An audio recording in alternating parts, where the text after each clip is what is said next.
Bonsoir à tous, mesdames, bonsoir, messieurs, bonsoir. Bienvenue à cette nouvelle édition de À vous la parole sur votre chaîne de télévision Info TV qui commence avec quelques minutes de décalage. Question de refaire la toilette et de vous proposer ces nouveaux habillages. Il fallait, avec Parfait Zabo et l'équipe technique, mettre tout au point pour engager l'émission. Nous y sommes donc.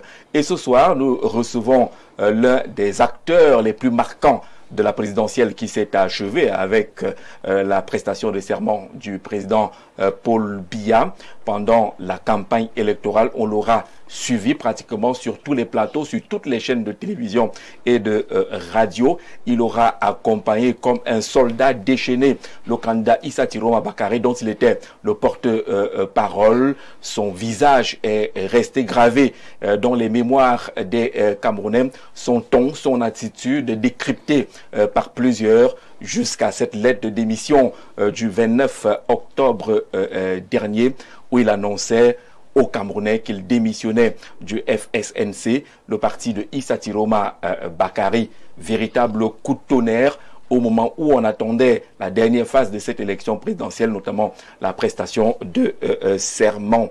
Qu'est-ce qui s'est passé? Pourquoi Dr Moïse Mbok s'est-il désolidarisé du parti qu'il accompagne depuis plusieurs années, lui qui est quelque peu attaché à Issa Tiroma Bakary depuis plusieurs années aussi. Ils ont partagé beaucoup de réalités socio-politiques et autres. Ils se sont entendus, comme on le dit au quartier, ils ont marché ensemble pour qu'en 2025, justement, ce divorce entre guillemets, soit prononcé. Vous l'avez compris, notre invité, c'est Dr Moïse Mbok, qui a donc été porte-parole du candidat Issa Tiroma Bakary. Il est philosophe. Bonsoir et bienvenue. Bonsoir Jean-Jacques et bonsoir aux milliards de téléspectateurs ici et ailleurs. Bonsoir à Top Management d'Info TV. Bonsoir à toutes les équipes techniques qui savent faire ça et là pour justement que nous puissions parler très humblement à ceux-là qui prennent la peine de nous suivre, de nous écouter et vivement qu'ils se donnent aussi davantage de peine pour nous comprendre. Parce qu'il est essentiel aujourd'hui qu'on vive dans une société où on écoute l'autre, pas pour défendre, pas pour répondre, mais pour comprendre ce qu'il présente, de manière à ce que nous puissions avancer de manière harmonieuse. Merci pour l'invitation et j'espère pouvoir être à la hauteur de cette émission dans tous les cas fort courue et très, très relevée en termes d'invités. Dans tous les cas, c'est vous qui avez la parole ce soir. C'est vous qu'on va écouter. Dites-nous, de docteur en philosophie et management des organisations à communicant, porte-parole d'un candidat, est-ce que ce n'est pas deux chemins parallèles que vous avez réussi à faire fusion? Bon, il faut peut-être ajouter un troisième chemin qu'on ne présente pas beaucoup, celui de serviteur de Dieu. On ne le met pas beaucoup sur la table. Mais pourquoi j'en parle? Pourquoi j'en parle? Parce qu'il faut également que la nation camerounaise retienne que toutes les communautés de foi ont un rôle, ont un impact, ont une importance. Et la communauté chrétienne, aujourd'hui, que j'ai envie de dire que je porte comme ça, a montré dans cette élection qu'elle a un rôle à jouer et qu'elle peut jouer ce rôle de manière responsable et républicaine.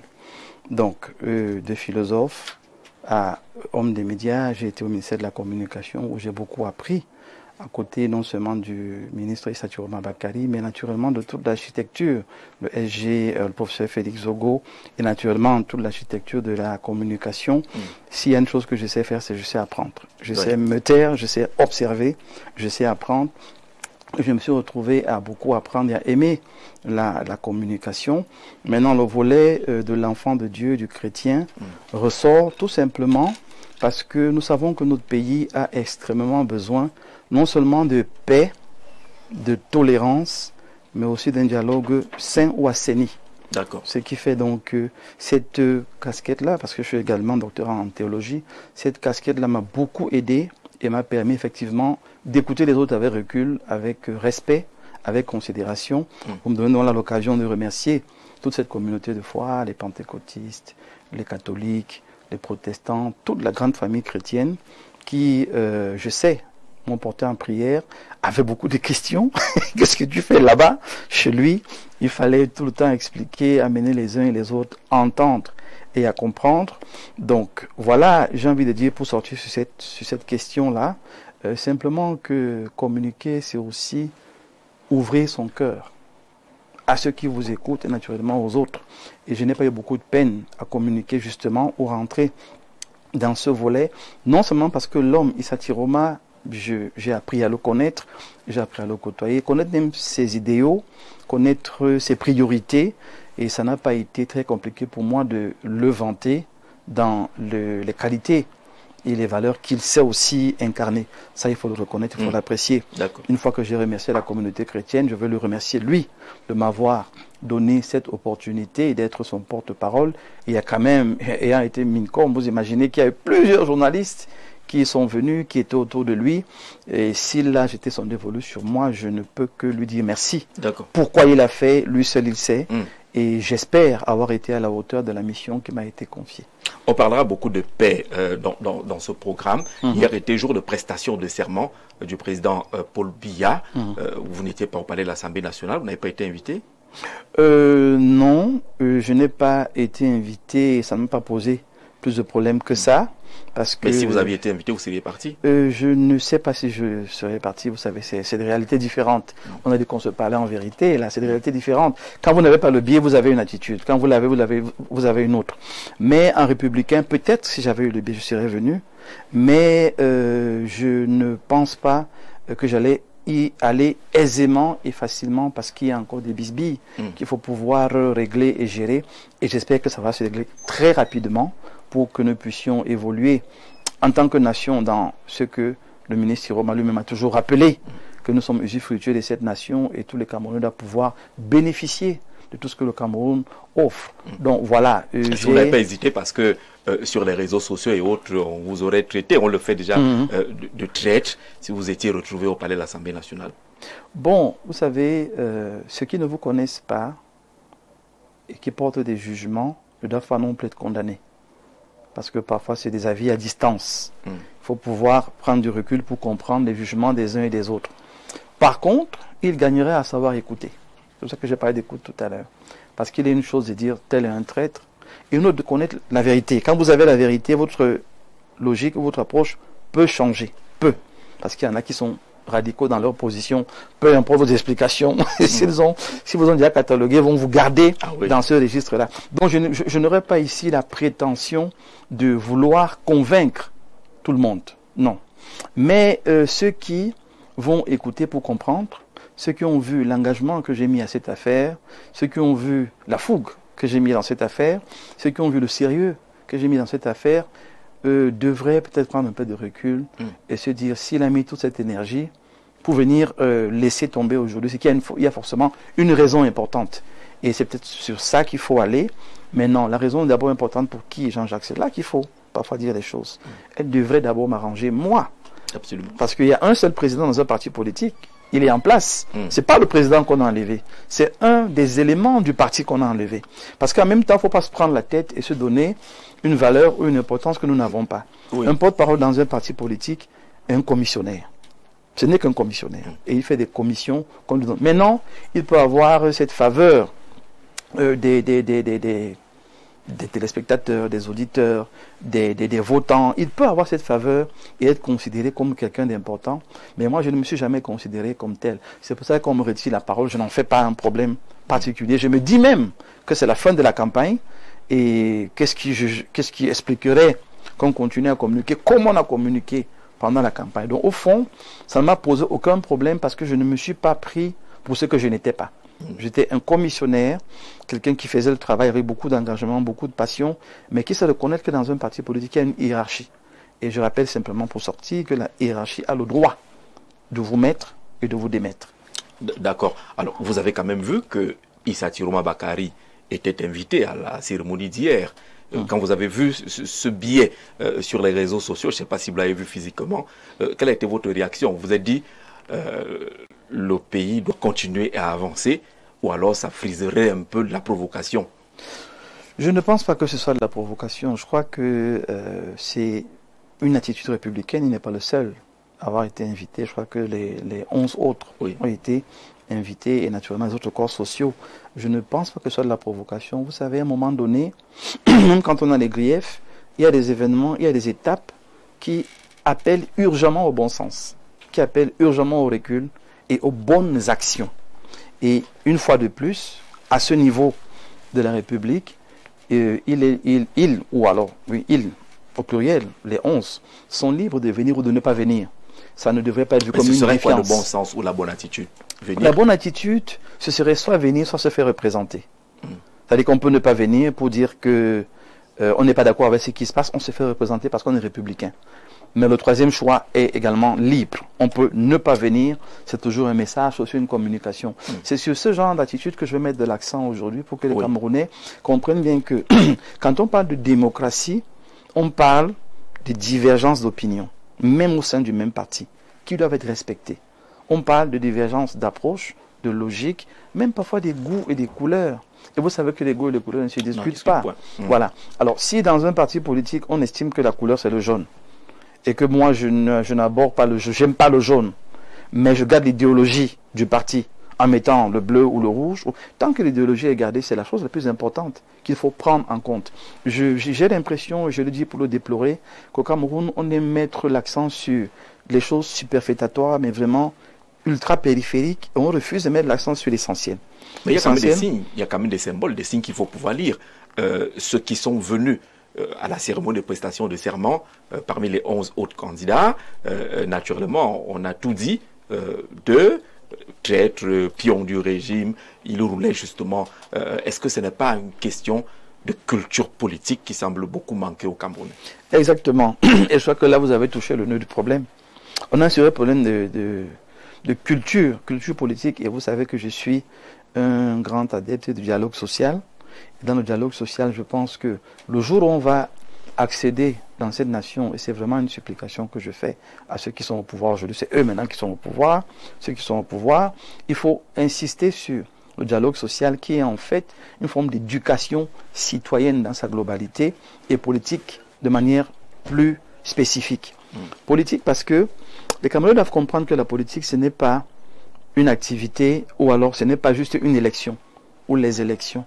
La politique, c'est une globalité, c'est un ensemble d'activités qui se mènent au quotidien et qui a pour point d'orgue, point d'évaluation, les élections. Est-ce que notre politique locale, départementale, régionale, nationale marche? Pour savoir qu'elle marche, c'est aux élections qu'on mesure si la politique marche. Quand on a raté une élection, ça ne doit pas être une fatalité. C'est un moment de remise en cause. Mais vous voyez, quand on n'a pas de culture politique, ça devient une affaire de vie ou de mort. Parce qu'on se dit, mais si on a raté ça, on est mort. Non, c'est des étapes. Et à cette étape, il faut avoir la bonne attitude, qui est celle de préserver la paix sociale, préserver la justice, l'intégrité de la nation, mais aussi savoir quels sont les leviers qu'il faut appuyer de manière républicaine pour changer les choses. Je dis de manière urgente et rapide. La rue ne fait pas la loi. La rue ne fait pas la loi. Les lois se font à l'Assemblée nationale. Si vous estimez qu'un parti qui est là... Mais la rue peut impacter. Hein. La rue impacte négativement. La pression peut impacter. Je vous prends un exemple simple. Je vous prends un exemple simple. Oui. 3 jours de ville morte nous a coûté pratiquement 12 milliards. Oui. 3 jours. 12 milliards de francs CFA. Et ça, je ne parle qu'en termes de rentrée des taxes, impôts, ainsi de suite. C'est le secteur public. Hein. Le privé, qu'est-ce qu'il en est? Vous voyez que... Le secteur informel. Secteur informel. Il y a des mesures qu'il est urgent de réfléchir, d'où le dialogue social. Parce que dans le dialogue social, on adresse toutes les questions. On va là en démocratie. C'est quoi la démocratie? C'est une forme de réflexion, de concept, d'idées, de projets qu'on met en avant pour rendre le pays meilleur. Pour rendre le pays meilleur. Mais malheureusement, retourner un peu dans l'histoire de la vie politique camerounaise, depuis les années 90, les hommes politiques, ou alors la politique a travaillé à fabriquer des grands hommes, des hommes forts. M. Biya, un homme charismatique. John Fundi, charismatique. On peut les citer, jusqu'à Tiroma. Des hommes charismatiques, des hommes forts, des hommes importants. Et beaucoup de partis politiques dits de l'opposition commettent l'erreur d'ajouter à la dynamique de l'homme charismatique la trajectoire d'une organisation en termes de structure de base, en termes d'hommes, de femmes, de capacités, qui vous amène à atteindre un objectif d'utilité publique. Quand vous n'avez pas construit ça comme ça, vous vous retrouvez avec un parti politique qui, quand un membre démissionne, c'est la débandade. Parce qu'on n'a pas forcément son remplaçant, on n'a pas pensé à avoir une structure qui permet de continuer de vivre. Mais dans d'autres partis politiques, quelqu'un s'en va et puis c'est pas un grand problème parce qu'il y a une structure, il y a une machine. Il y a donc la question de la structuration. Elle est fondamentale. Qui est fondamentale. Elle est fondamentale. Mais docteur, est-ce que finalement, ça n'a pas été un bien pour vous d'avoir été mis de côté avant le déclenchement de ce qu'on a vu?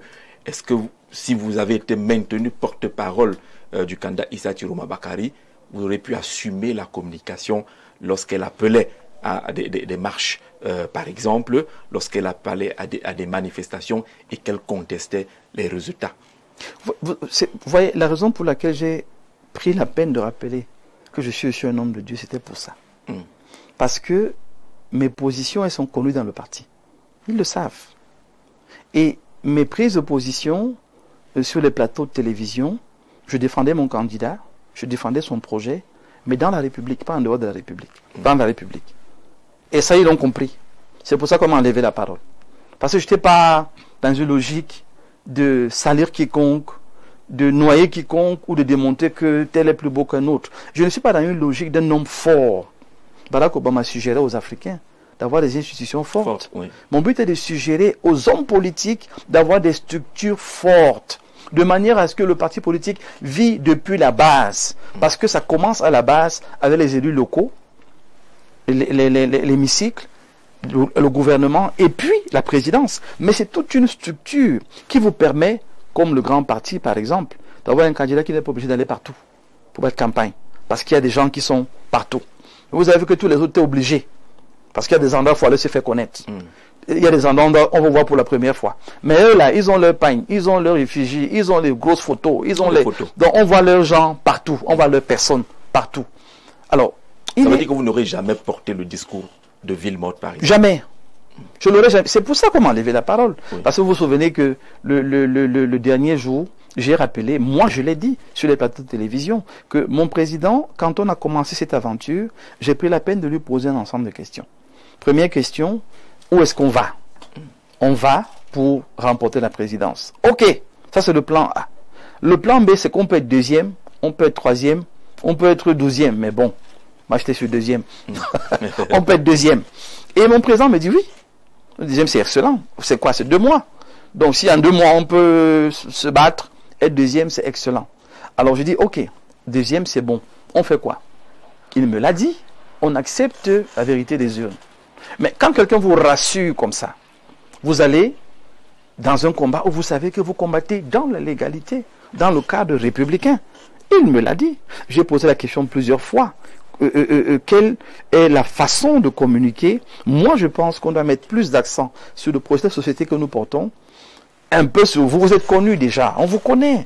Donc, je n'ai pas besoin de beaucoup mettre l'accent sur ITB. Tout le monde connaît ITB. Issa Chiroma Bakary, mon Dieu. Tout le monde connaît, aime et apprécie. Donc, mon travail a été facilité dans le concept, le projet, la vision, l'idéologie du FSNC.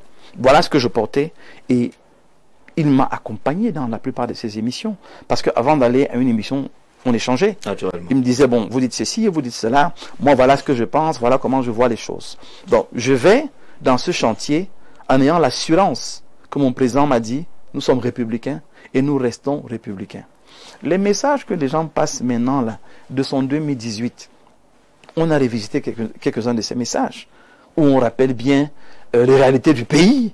Et j'ai tout fait de rappeler que si on est deuxième, ce sera formidable. On ne doit pas être des deuxièmes de façade. On doit être des deuxièmes d'action, de fait. C'est-à-dire, on doit aller à l'hémicycle. Et s'il faut changer des lois, c'est là-bas qu'on va les changer. Mais on va commencer à la base. Et une de mes suggestions, qui n'a pas forcément été prise en compte, c'était que partout où on passait, on devait créer des bases. Oui. On devait créer des bases et développer donc un maillage territorial avec des alliés qui nous permettraient d'avoir des personnes qui sont là. Parce que les élus locaux, c'est qui? C'est ceux qui vivent avec vous. Ce sont vos cousins, vos frères, vos amis, vos relations. Donc, il était question de faire ce travail. C'était d'une pierre deux coups. Donc, il passe, il est ultra populaire, les gens l'aiment, les gens l'apprécient. Mais à côté de ça, on met sur place un bureau. Avant la campagne, on présente le bureau. Ça fait que les gens sont connus, on les identifie. On fait la campagne, le meeting. On fait le meeting et on continue. Ça n'a pas été forcément pris en compte. Pourquoi? Je ne sais pas.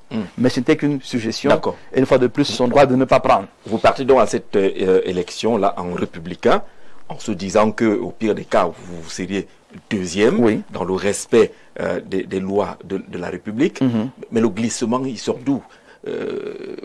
À quel moment la vision de Issa Tiroma Bakary, que vous connaissiez au départ, change-t-elle? Il s'est passé quoi? Alors, il faut dire que, honnêtement, je ne peux pas dire ce qui s'est véritablement passé. Mais tout ce que je sais, c'est que j'ai commencé à avoir des causeries difficiles avec mon président. Difficiles parce que, quand j'échangeais avec lui, par exemple, sur le compte rendu journalier, surtout qu'il n'était pas forcément à Yaoundé, donc il fallait l'appeler, lui dire, bon, voilà ce que j'ai fait, voilà ce qui s'est passé, et on échangeait. Et puis, quand on arrivait sur la question des scrutateurs, de vérification des votes, qu'est-ce qui est fait, comment ça s'est fait, j'entendais quelqu'un qui disait, on doit se battre pour être présent partout. Ce qui est normal. Ce qui est normal. Oui. Et moi, j'ajoutais, allons dans justement cette alliance avec les autres partis politiques qui permettrait que où on ne peut pas être qu'ils nous représentent. Et ça passait bien parce qu'il l'acceptait. Il l'acceptait. Je vous assure, c'est le basculement. S'il y a quelqu'un qui a été fondamentalement troublé, c'est moi. Je dis fondamentalement troublé, c'est moi parce que je m'abreuvais. Je m'abreuvais. Quand je pose une question, mais c'est tout un coup. Parce qu'il faut rappeler que Issa Tiroma Bakary est extrêmement brillant. C'est une lumière. Très bien. Donc moi, je m'abreuvais. Imaginez, donc, ça se casse d'un coup parce que vous posez une question comme d'habitude, on ne vous répond pas. Une autre question, on ne vous répond pas. Et je vais le dire pour le déplorer parce que moi, ça m'a fait mal. Il me raccrochait au nez à des moments. Quand j'insistais sur les positions que lui m'a données. Et ça, c'était déjà vers la fin, quand il y avait ce problème de PV, et ainsi de suite. Et je disais, Président, je suis d'accord avec les PV sur la toile, mais faisons tout pour d'abord avoir les PV physiques. Oui. Commençons par là. Vous jouissez d'une grande sympathie. Ayons l'humilité d'aller vers les autres. Demandons-leur. Et il était d'accord avec moi. Ça, c'est le Tiroma que je connais, qui n'avait pas de peine à ce que j'aille vers l'UNDP pour dire, écoutez, au PV là, on en a besoin, aller vers le PCRN, aller vers, parce que la coalition des moyens était un élément qu'on avait déjà mis sur la table à maintes reprises. Et eux n'avaient pas de problème à le faire. Donc, moi, quand je lui en parle, au départ, c'est, ok, voyons ce qu'il y a de faire, mais collectons d'abord ce que nous avons. Collectons ce que nous avons. Et moi, j'étais gêné de voir des gens qui insistaient sur des PV virtuels. Moi, ça me gênait personnellement. Je lui disais, le temps de contrôler, de vérifier, de se rassurer, ça va nous perdre du temps. Alors, c'est ce qu'on peut avoir de manière physique, quitte à même envoyer les gens dans les différentes bases des partis politiques, voir ce qui est récupérable. Là, la conversation a commencé à être difficile, parce que je me suis bien rendu compte qu'il y avait des gens autour. Il était à Garoua déjà. Donc, il y avait des gens autour qui certainement le conseillaient mieux que moi, qui avaient plus d'impact sur lui que moi, et qui lui ont certainement vendu l'idée de il y a beaucoup de triches, il y a beaucoup de ci, beaucoup de ça, et ils vont t'avoir. Donc il faut monter d'un ton pour menacer. Je ne sais pas qui lui a suggéré ça, mais moi je lui avais dit que ce n'était pas la bonne approche. Il fallait qu'on reste dans notre dynamique, mais je rappelle une fois de plus que c'est lui le président. C'est lui le président. Et c'est lui qui se déclare vainqueur de cette élection présidentielle. Vous avez fait quoi? Vous êtes entré sous le lit? Alors, je crois qu'à ce moment-là, vous entrez plus que sous le lit. Parce que sous le lit, c'est une chose. Pour nous, sous le lit, c'est 2018, quand quelqu'un l'a fait. On a vu les conséquences, ça nous a fait mal. On s'est dit quand même, on tire des leçons. On apprend des autres et on améliore. Surtout qu'à cette époque-là, vous étiez de l'autre côté. Très bien. On améliore. Alors, moi, je me suis dit, sans juger, sans apporter un jugement quelconque au MRC, qui nous a aussi donné un coup de main à des moments, je me suis dit, ils ont fait ça à ce moment-là, parce qu'ils pensaient que c'était la chose à faire. Mais on a vu ce qui s'est passé. Donc, si nous, on n'apprend pas du MRC, c'est que c'est nous qui sommes suspects. Pas le MR, c'est nous. C'est nous qui avons un problème, pas eux. Parce qu'à ce moment-là, on peut comprendre qu'ils s'étaient dit que c'était l'option. Mais nous, si en 2025, on prend ça comme une option, pour moi, c'est difficile. Et sur un plateau, sur cette chaîne, il y a un panéliste qui avait dit qu'il y a des gens qui ont dit que vous avez gagné. Votre président dit que vous avez gagné. Est-ce que vous assumez ces propos? J'ai dit non. Parce que c'est ma position. Dans un match de football, soyez le meilleur, dites tout ce que vous voulez, marquez même tous les buts. C'est une position bien grave en ce moment-là. Celui qui valide... Pour le porte-parole, c'est une position bien grave. Vous êtes censé aller dire ce qu'on vous a demandé d'aller dire. Ah non, justement. Oui. Non, c'est là le problème. Mais c'est ce qu'Issa Thiroum a dit, hein, quand lui il était porte-parole du gouvernement, il ne portait que la parole. C'était pas le même contexte. Rappelons quand même que c'est pas le même contexte. Je vous le conseille. C'est pas le même contexte. Je vous le conseille. Mais en plus de cela, vous savez, dans une république, nul n'est censé ignorer la loi. Nul. Porte-parole ou pas. Simple militant ou pas. Nul n'est censé ignorer la loi. Dans un match de football, celui qui valide le but, c'est qui? C'est l'arbitre. C'est l'arbitre. C'est pas le coach. C'est pas celui qui a marqué, c'est l'arbitre. Si vous estimez que l'arbitre la dérange, il y a des voies de recours. Pour ça demander qu'on annule le match, soit demander qu'on trouve une solution, mais vous ne voulez plus de cet arbitre-là. Mais si vous avez déjà joué le match, dans les conditions que vous connaissez, je vous supplie de prendre ce qui va arriver. Donc, je me suis retrouvé dans une situation très embarrassante parce que je me souviens avoir rappelé que si ces lois dérangent, et nous savons qu'elles dérangent, on a des mauvaises lois. Et parce qu'elles sont mauvaises, faisons l'effort d'aider le Cameroun en allant où elles se décident et en changeant à cet endroit. Moi, j'avais cru que mon discours avait été entendu. Parce que, ça c'est, et là maintenant c'est moi. Je peux le dire parce que je suis libre de cet engagement. Oui. J'ai dit, Jean-Jacques, rien ne se décide dans la rue. J'ai dit même l'influence que la rue a, c'est une influence négative. Parce qu'un dirigeant qui prend une mesure sous pression, très souvent prend la moindre, prend la moins bonne. Pour vous satisfaire, il se débarrasse de vous. Mais un dirigeant à qui on dit son mécontentement, on dit sa position de manière républicaine, on lui met la vraie pression parce qu'on lui laisse le temps de réfléchir de manière normale.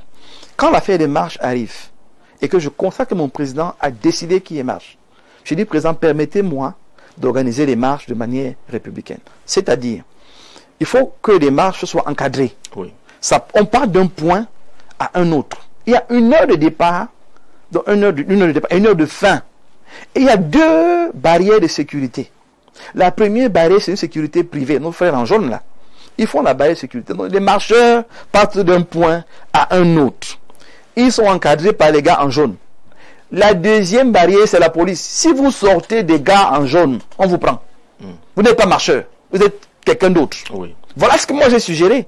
Mais une fois de plus, je l'ai suggéré très humblement, sachant que celui qui décide et qui m'a quelquefois écouté par le passé va comprendre que ce que je propose là, je ne parle pas contre son envie de marcher, mais je ne souhaite pas que les incidents lui soient collés après.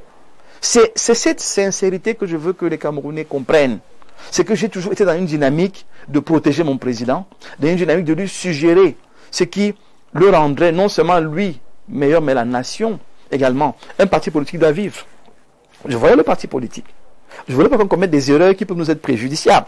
Donc, peut-être j'ai péché par excès de respect et d'amour pour mon patron, mais j'ai toujours été celui qui lui disait ce que j'estimais être vrai, tenant compte de ses propos à lui d'abord, tenant compte de l'engagement sur lequel nous sommes partis dans cette campagne, et me rappelant quand même que c'est un républicain, quoi qu'on dise. D'accord. Il est républicain. Donc voilà ma position à ce moment-là, qui me permet que, même étant encore que j'avais été déchargé de la fonction de porte-parole, d'une manière un peu cavalière comme ça, parce que sur les réseaux sociaux oui, aussi. On vous sort un document, le président est à Garoua, on vous dit fait à Yaoundé, quelqu'un a signé un document. Ça, je n'ai pas été informé. Ils ont fait ce document comme ils l'ont fait. Mais dans une attitude républicaine, j'appelle le président. Et je lui dis, président, je constate sur les réseaux sociaux que j'ai été enlevé. L'équipe de communicateurs que vous avez validé, j'ai signé un document envoyé aux médias. Oui. Ils ont été également enlevés. Je ne sais pas pourquoi. J'espère que c'est pour la bonne cause. Un homme très intelligent, il marque une pause. J'ai compris qu'il n'était pas très au fait de la situation. Et il dit, de toutes les façons, j'ai choisi de prendre la communication en main. Je vais communiquer désormais moi-même et je vais vous proposer autre chose parce que vous méritez mieux. Bravo. Je me dis, bon Dieu, mais c'est la promotion. Je suis en haut. C'est promotion. Donc mon président a réussi à me calmer, à me rassurer. Donc quand je me tais tout ce temps, c'est que je m'échauffe. Disant qu'il y a quelque chose qui arrive. Donc pendant que les autres disent, mais il est où? Moi je m'échauffe. Je sais que... Alors, mais la promotion concrète, ce que les Camerounais veulent savoir, vous étiez dans l'entourage de Issa Tirouma, vous avez vu quelques PV physiques et les PV virtuels. Est-ce qu'il avait suffisamment d'éléments pour penser qu'il a gagné cette élection? Moi je vais être honnête avec vous. Quand j'ai réalisé une énième fois que ce que je proposais n'était pas pris en compte, je ne me suis pas intéressé à ce volet. Je vous dis la vérité, je ne suis pas intéressé à ce volet. Je me souviens que je suis allé une fois... Vous saviez qu'il allait droit vers un mur? Bon, je ne me suis pas intéressé parce que je me suis dit, si on ne cherche pas le maximum de PV physique, on demande notre victoire comment? Virtuel, avec tout ce qu'on peut fabriquer sur le virtuel, ça va être compliqué. Donc moi j'étais sur le physique et un jour, celui qui nous représentait à ces différentes commissions m'a appelé un jour, m'a dit, écoute, on a quand même beaucoup de PV et tout. Bon, je suis arrivé où il y avait des PV, il y avait des PV. Il y en avait quand même, j'étais dans un salon, il y a plein de PV. Mais je ne peux pas vous dire que j'ai marqué une attention particulière dessus parce que j'avais estimé que si on avait fait le travail comme il le fallait, en ce temps-là, on aurait une salle plus ou moins quand même, on parle de 31 000 bureaux de vote. Donc vous imaginez, on le PV qu'on était supposé avoir. Donc moi, ce que j'avais vu, je m'étais dit, on m'a dit non, il y a d'autres qui arrivent, il y a d'autres qui sont déjà gardés. J'ai dit non, ce volet ne m'intéresse pas. N'est-ce pas parce que vous saviez au fond de vous qu'en réalité, vous ne pouviez pas gagner cette élection? On ne peut pas gagner l'élection, je dis non. Je dis non parce que ce n'est pas une science figée. Une élection, franchement, ceux qui parfois sont très sûrs de ne gagnent pas. Et ceux qui parfois ils vont juste pour aller finissent par gagner. Pourquoi? Parce que c'est le peuple qui décide. Au fond, c'est le peuple qui décide. Donc, nous, on allait avec, premièrement, en tête de gagner, mais en même temps, on savait qu'on a quelqu'un quelqu'un qui a une bonne expérience en face. Et dire que j'étais sceptique sur nos possibilités de gagner, non. Les signes montraient qu'on peut faire bien. Et le score qu'on nous a donné, c'est un bon score. C'est un score honorable. Donc on a fait quelque chose. Maintenant, est-ce qu'on pouvait avoir plus, est-ce qu'on pouvait avoir moins, c'est un autre débat. Toujours est-il que aujourd'hui, les faits sont là. Je ne me suis pas occupé du volet des PV parce qu'il y avait quelqu'un qui s'occupait de cela. Et en entreprise, il faut savoir rester professionnel. Votre collègue vous informe ou vous intéresse à son segment, vous le suivez. Mais s'il ferme la porte, vous n'insistez pas. Sinon, vous devenez un problème. J'ai essayé de comprendre une, deux fois. La porte m'était fermée. Je n'ai pas insisté. Donc aujourd'hui, je ne peux pas en parler. Ce n'est pas parce qu'on le lit sur les réseaux sociaux qu'on vous soupçonnait de donner les informations au camp d'en face? Alors, une fois de plus, on me donne un beau rôle.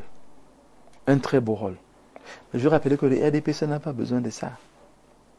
Le RDPC n'a pas besoin de ça. Il n'a pas besoin d'un boc quelque part qui va venir. Faire même quoi? Quelle information même, Jean-Jacques? Parfois, les gens parlent de choses qu'ils ne comprennent pas. On a fini une élection. Les institutions en charge sont en train de compiler, de comptabiliser et de gérer. Quelle information va venir changer quoi? Je ne comprends pas. Est-ce que si je n'ai pas dit au RDPC que ils ont déjà tous les PV, ça va changer quoi? C'est que le RDPC a déjà préparé lui-même. Vous voyez un peu, c'est-à-dire que dire que donner les informations, et on va arriver à ce volet, dire que donner les informations, je trouve ça bizarre et difficile. Et si vous allez mener une enquête, vous allez vous rendre compte que c'est des gens qui n'ont jamais apprécié le travail que nous avons fait, parce que dans mes remerciements, les médias sont en tête. À côté des médias, j'ai parlé de la communauté de foi chrétienne, mais aussi des musulmans qui m'ont accepté de manière naturelle. Et on peut citer d'autres acteurs. Est-ce que je vais ne pas citer mon épouse, qui est la personne qui me veut rentrer à 3 h du matin, 4 h du matin, qui est obligée de m'attendre, me donner à manger, ainsi de suite. Voilà des soutiens qui étaient avec moi. Dans des conditions qui n'étaient pas faciles. Dans votre lettre de démission, vous mentionnez que la communication, par exemple, n'a pas reçu un copec pour faire le travail que vous faisiez. Vous l'avez lu. Je ne vais pas mettre beaucoup d'accent dessus. En fait, moi j'étais très embarrassé, parce que ça aussi il faut le dire.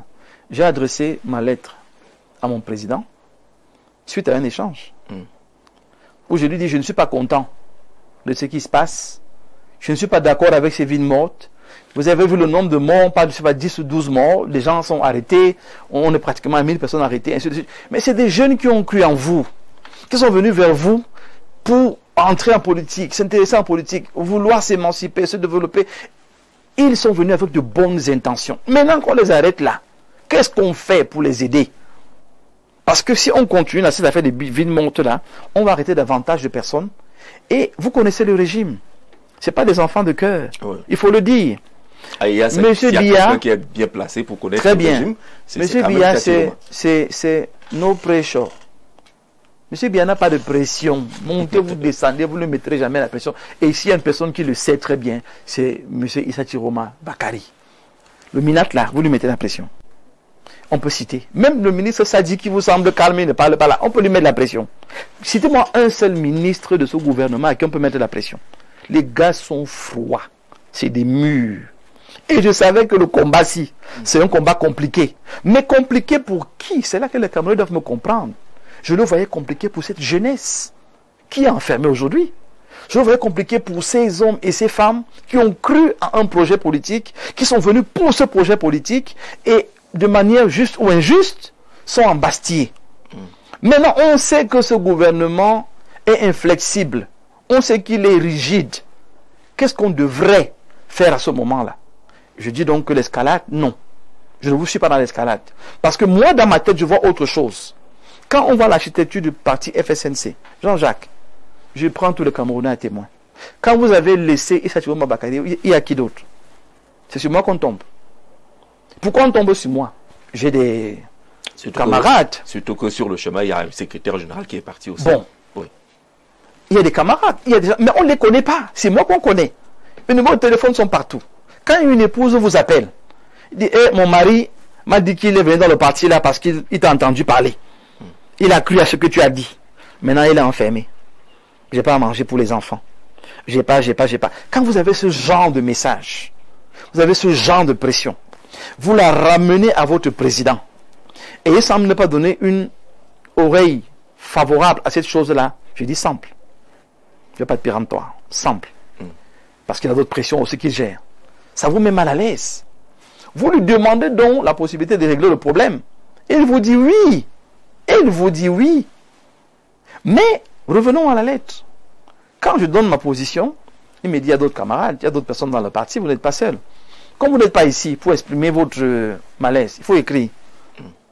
J'écris, sachant que j'écris à mon président. Je dois envoyer la lettre à lui, le 29. Il la reçoit. Dans la procédure, il peut me répondre, il peut ne pas répondre, il peut même simplement m'appeler et dire j'ai lu, j'ai compris, écoute, on continue le combat. Parce que dans un parti politique, il n'y a pas que les radicaux, il y a aussi les modérés. Et si on n'arrive pas à se parler dans un parti politique en tenant compte des différents courants, il y a un problème. La démocratie, ce n'est pas juste le gouvernement ou la gouvernance, c'est aussi la gestion interne des partis politiques. Pourquoi on veut museler les gens? Et je ne suis pas d'accord avec ça. Ce n'est pas que le FSNC, c'est dans la majorité des partis politiques. Il faut qu'on apprenne à écouter les autres en se disant qu'ils veulent aussi le bien du parti. Ce n'est pas la pensée unique. Ce n'est pas la volonté unique. Si on est ensemble, c'est que vous pensez quand même que je peux apporter une petite chose. D'accord. J'écris à mon président, je lui envoie l'élément. Et puis d'abord dans le groupe des communicateurs, on commence à m'enlever certains groupes du parti. Je vois, vous avez été retiré. Ok, je comprends rien à ce qui se passe. Mais je reste tranquille. Et puis après, il y a un groupe, malheur appris, c'est moi qui étais l'administrateur, le groupe des communicateurs. Là, je vois ma lettre qui arrive. La lettre que vous avez envoyée au président. La lettre qui arrive, et c'est une dame que je connais même pas, qui se met carrément à me vilipender. Elle dit des choses incroyables. Que vous êtes traître. Voilà. Et tout le monde est surpris. On associe même votre communauté. Bon, vous voyez, c'est des mélanges, des amalgames vraiment difficiles qu'il faut traiter au Cameroun. Parenthèse rapide. Dès que vous avez décidé d'être un acteur social, quel que soit le secteur, public ou privé, vous cessez d'appartenir à votre tribu. Vous appartenez au Cameroun. Le pousseur n'appartient plus à sa tribu. Parce qu'il pousse, il porte les produits des Bassa, des Bamileke, des machins. Donc il ne s'appartient plus. Et ça va jusqu'au chef de l'État. Dès qu'on décide de rentrer en société, on n'appartient plus à une tribu. Donc je n'étais pas là, je ne suis pas là-bas en tant que Bassa. Je suis là-bas en tant que professionnel de la communication. Ça n'a rien à voir avec ma tribu. Mais les petites gens aiment bien les petits débats. Malheureusement, il y en a plein au Cameroun. Et je parle là pour qu'ils arrêtent les petits débats. C'est-à-dire que, oui, Jean-Jacques est pertinent, mais il se vante beaucoup. Oui, ça se dit. Mais quel est votre problème? Vous cherchez quoi? Vous voyez, les gens sont comme ça. Bon, ça, il n'y a pas que vous. Moi, alors, parce que les gens n'ont pas connu. Il est orgueilleux, on va avancer. Il est orgueilleux, il est prétentieux, il est machin. Mais c'est votre lettre qui était supposée être confidentielle, que vous envoyez dans les étapes. Votre président. La lettre arrive dans le groupe des communicants et je lis des choses. Il est traître, il a trahi le parti, il est proche du pouvoir public, il est. Je reste tranquille. Je dis rien. Je crois que j'ai enlevé la dame, d'abord, du coup, parce que je ne comprenais rien. Je me suis dit, c'est quoi cette affaire? Vous ne la connaissez même pas. Alors que vous êtes administrateur de ce groupe. Très bien. Je vais donc la trouver une box. Je dis, madame, vous êtes qui d'abord? Elle dit, non, c'est quelqu'un qui m'a mis dans le groupe pour vous surveiller. Parce qu'on avait découvert que vous êtes proche du gouvernement. Bon, c'est une révélation, ça. Je dirige un cabinet depuis 20 ans qui fait dans l'intermédiation, une négoce internationale. Je travaille avec tous ces... Vous avez travaillé avec Zumbac. Mais j'ai géré la fondation. Pour le FIAC. Voilà. Alors, le Camerounais qui ne me connaît pas, peut-être qu'il demande que le type la même. C'est qui? Par rapport au gouvernement. Donc, venir, la dame fait comme si c'était une découverte scientifique que je connais les ministres. Je dis, madame, vous ne me connaissez pas. Elle dit, non, vous êtes menteur, vous êtes machin. Mais qu'est-ce qu'elle ne m'a pas dit? Je dis, ok, je comprends que vous ne me connaissez vraiment pas. Je ne sais pas ce qui s'est passé. Mais votre affaire là, vous entrez dans un secteur que vous ne connaissez pas. Non, le président m'a demandé de vous exposer. Le président vous a demandé de m'exposer. Ça, on est peut-être je crois le 2, quelque chose comme ça, le 2 ou le 3. Et puis après, je crois que c'était le 4, hein, quelque chose comme ça. La lettre, en fait, ça commence à partir. Dans tous les quelqu'un m'appelle, il me dit, écoute, donc, au Cameroun, il y a Paul Biya, il y a Issa Tiroma, et il y a toi. Je dis, ok, et à moi, c'est-à-dire, tu es partout sur la toile. Ah bon? Qu'est-ce qui se passe sur la toile? Vous bouffez la tontine, comme on dit au quartier. Et là, Ernest Obama m'appelle, il me dit, mais grand frère, écoute, j'apprends que tu as démissionné. Je dis oui. Parce que la lettre, j'ai déjà envoyé à mon président. J'ai dit oui, j'ai démissionné. Et puis bon, c'est parti. Il n'a pas inventé. On va passer à l'essentiel. On va passer à l'essentiel. Sur les mobiles même de cette démission. Oui. Est-ce que c'est parce qu'il est allé à Garoua que vous ne vous parliez plus, que vous avez l'impression, ou alors c'est parce qu'il a pris ce chemin des villes mortes et des manifestations? En des termes clairs, c'était quoi le point de rupture? Je sors rapidement sur la lettre. J'apprends, parce qu'une fois de plus, je ne vais pas être péremptoire. J'apprends que c'est lui qui a demandé qu'on mette sur les réseaux sociaux. En tout cas, pas que j'apprends. La dame écrit, cette fois dans le groupe, que cette lettre est mise ici et dans les réseaux sociaux à la demande du président. Et il faut qu'on dise aux Camerounais qu'il est un traître, il est. Et c'est comme ça que c'est parti. On l'a dit aux Camerounais. On l'a dit. Bon, avec mon épouse, on riait un peu. Et je lui disais, c'est Dieu qui fait ma publicité. Ceux qui ne me connaissaient pas, maintenant me connaissent. Pour rire un peu, pour dire qu'on ne prend pas tout au premier degré. Et voilà comment ça se trouve sur les réseaux sociaux. Ce n'est pas moi qui ai mis la lettre là-bas, c'est eux qui ont mis la lettre sur les réseaux sociaux. Ça me donne donc maintenant la liberté de m'exprimer comme je m'exprime, parce qu'ils ont estimé qu'il fallait passer par ce moyen difficile. Et vous avez lu ma lettre, j'ai rappelé... La partie en gras semble être la partie décisive de cette démission-là. Oui. Le dialogue maintenant devient difficile. On se parlait. Le dialogue devient difficile parce que je n'arrive pas à lui dire ce que je pense et qu'il me convainc du contraire. Parce que Tiroma, c'est ça. Excellence, allons à gauche. Il vous dit non. À gauche, c'est ça, mais je pense qu'à droite, ça c'est Tiroma que je connais. Donc, que je lui propose quelque chose et qu'il ne m'explique pas le contraire. Un nouveau Tiroma dans très bien, cette présidence. Qui est radical, qui est fermé, qui ne veut pas discuter, qui ne veut pas échanger. Et tout ce que je propose, il ne le fait pas. Donc, quand je fais la lettre, c'est tenant compte de tous ces paramètres. Et je lui rappelle donc que le chemin qu'on prend n'est pas un bon chemin. C'est un mauvais chemin. Mais Jean-Jacques, cette lettre-là, c'était pour mon président. C'était confidentiel. Il aurait pu répondre, pu ne pas répondre. Il aurait pu vous convaincre de ne pas démissionner. Ou de ne pas démissionner. C'était possible. Voilà. Mais ce que j'ai reçu de mon parti, c'était casse-toi, tu pues. Et le plus difficile, c'est que j'ai découvert que beaucoup de camarades ne me connaissaient pas. Parce que chacun qui venait me dit, bon, oui, on a vu que tu es un traître vraiment, comment tu peux nous faire ça? Personne ne pose la question, hein. Comment tu peux nous faire ça? Maintenant, c'est quoi l'affaire de causer avec le gouvernement? Parce qu'il faut que les Camerounais sachent. Quand je dis à mon président que l'affaire commence à devenir bizarre, et je pense qu'il faut garder le contact avec la grande maison. Parce la grande maison, c'est-à-dire? La présidence. D'accord. Tu dis que tu es président. Lui aussi, on l'a déclaré président. Parlez-vous. Peut-être en vous parlant, ça va apaiser les choses. Les Camerounais veulent la paix. Ils ne veulent pas la paix que vous dites là. Certains vont vous suivre, mais c'est jusqu'à quand? Jusqu'à quand? Mais si vous le dites, ça veut dire que vous avez des bons contacts avec la présidence. Mais alors, on n'a pas besoin d'avoir de bons contacts. Mais lui souffrait déjà de ne pas pouvoir causer avec le président avant qu'il démissionne. La loi de l'opportunité, tout simplement. Il est mendiant de la paix. Il a dit, non? Oui. Tout ce qui est paix le touche. Donc moi, qu'est-ce que je fais de manière très simple? Je demande à la primature, qu'est-ce que je peux faire? Je suis envoyé au comité central parce que c'est aussi une question politique. Vous n'avez pas été mandaté pour le faire? Ben oui, j'ai été mandaté. C'est une initiative en solo? Non, j'ai été mandaté. C'est ce qu'il faut dire aux Camerounais. J'ai posé la question à mon patron. Est-ce que tu penses que ce serait judicieux que je me rapproche de ces gens pour créer le pont? Pas pour négocier, hein, mais pour libérer les gens qui sont arrêtés. Parce que c'est deux choses. Il n'était pas ouvert à une négociation, comme on dit Premier ministre, machin. Non. Il n'était pas ouvert à ça. Mon débat. Il y a quand même eu entame de négociation dans ce sens-là? Je ne pense pas. Il m'a dit non, parce que je lui ai posé la question. Il m'a dit non. Il n'y a pas eu entame de ça, donc je me tiens à ça. Moi, je disais, je veux que tu échanges avec ces gens pour dire, allons dans une dynamique où vous libérez d'abord ces gens qui sont emprisonnés, le reste, on va causer après. Il était d'accord. Et c'est comme ça donc que je rencontre, je vais dire les noms, je rencontre un premier ministre, puis un deuxième ministre, qui est d'accord de cette médiation, qui se dit, mais on veut la paix. Si ce n'est que ça, on remonte l'information à la présidence. Jean-Jacques, c'est mon couloir depuis 20 ans. Je sais comment on fait parvenir une lettre au chef de l'État. C'est mon métier. Je suis également expert en relations publiques institutionnelles. C'est également une de mes cordes. Mettre les opérateurs économiques en relation avec le gouvernement, je le fais. Vous le faites comment si vous ne parvenez pas à toucher la grande maison?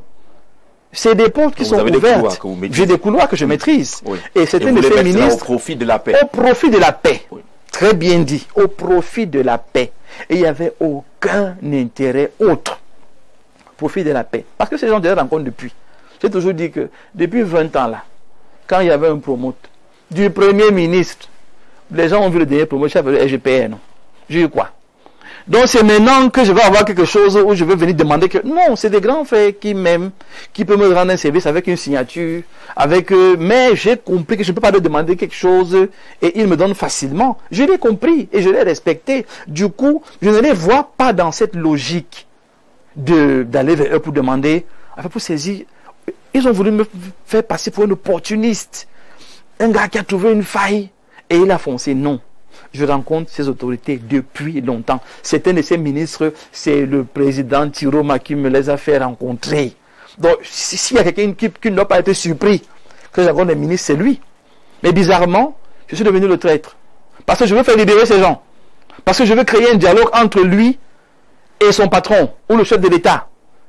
C'est le rôle du porte-parole de faire aussi des facilitations. Et je ne me suis pas arrêté à ça. Je suis allé à l'ambassade des États-Unis, à l'ambassade de Grande-Bretagne. J'ai essayé même avec la France pour essayer de créer une sorte de cadre qui permet qu'il y ait un dialogue avec des témoins. Voilà ce que moi j'ai fait. Et il était informé au quotidien. Jusqu'à ce qu'un jour, il estime donc peut-être il cherche autre chose. Ou je ne sais pas qui lui a dit quoi. Comment il a compris ce que j'étais en train de faire. Mais je veux rassurer les Camerounais. Et lui en premier. Et il pourra poser la question à ses ministres un jour. Mon débat et mes interventions étaient simples. 1, qu'on libère les gens. 2, si on peut donner l'immunité ou la sérénité ou la tranquillité à Issa Tiroma Bakary de pouvoir évoluer, de pouvoir se mouvoir.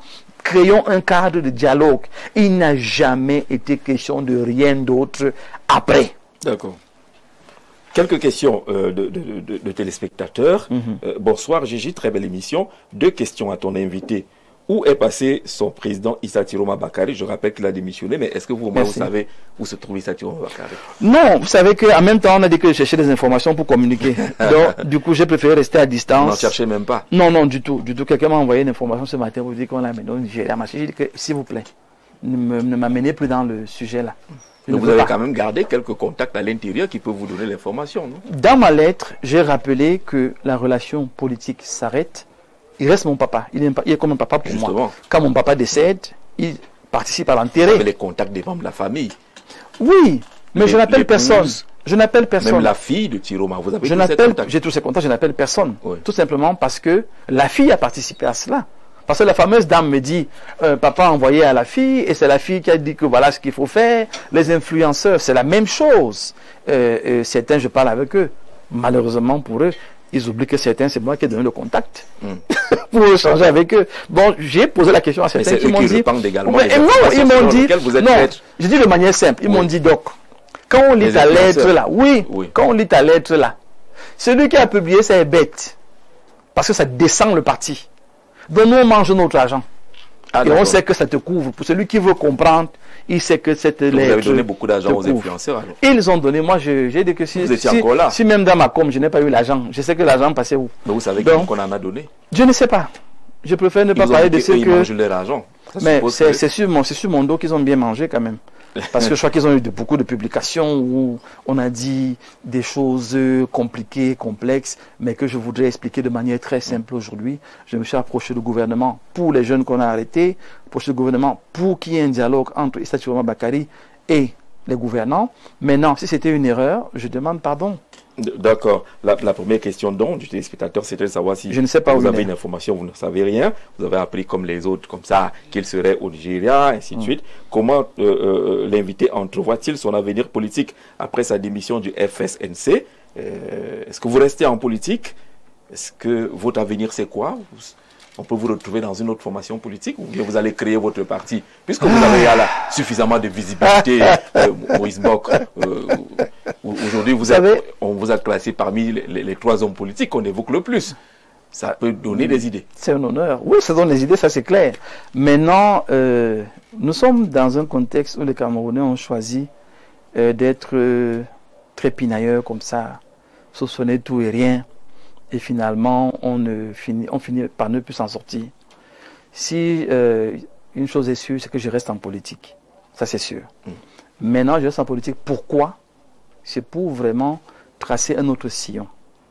Un autre sillon qui est celui d'arrêter de fabriquer les hommes forts, mais de fabriquer aussi les structures fortes.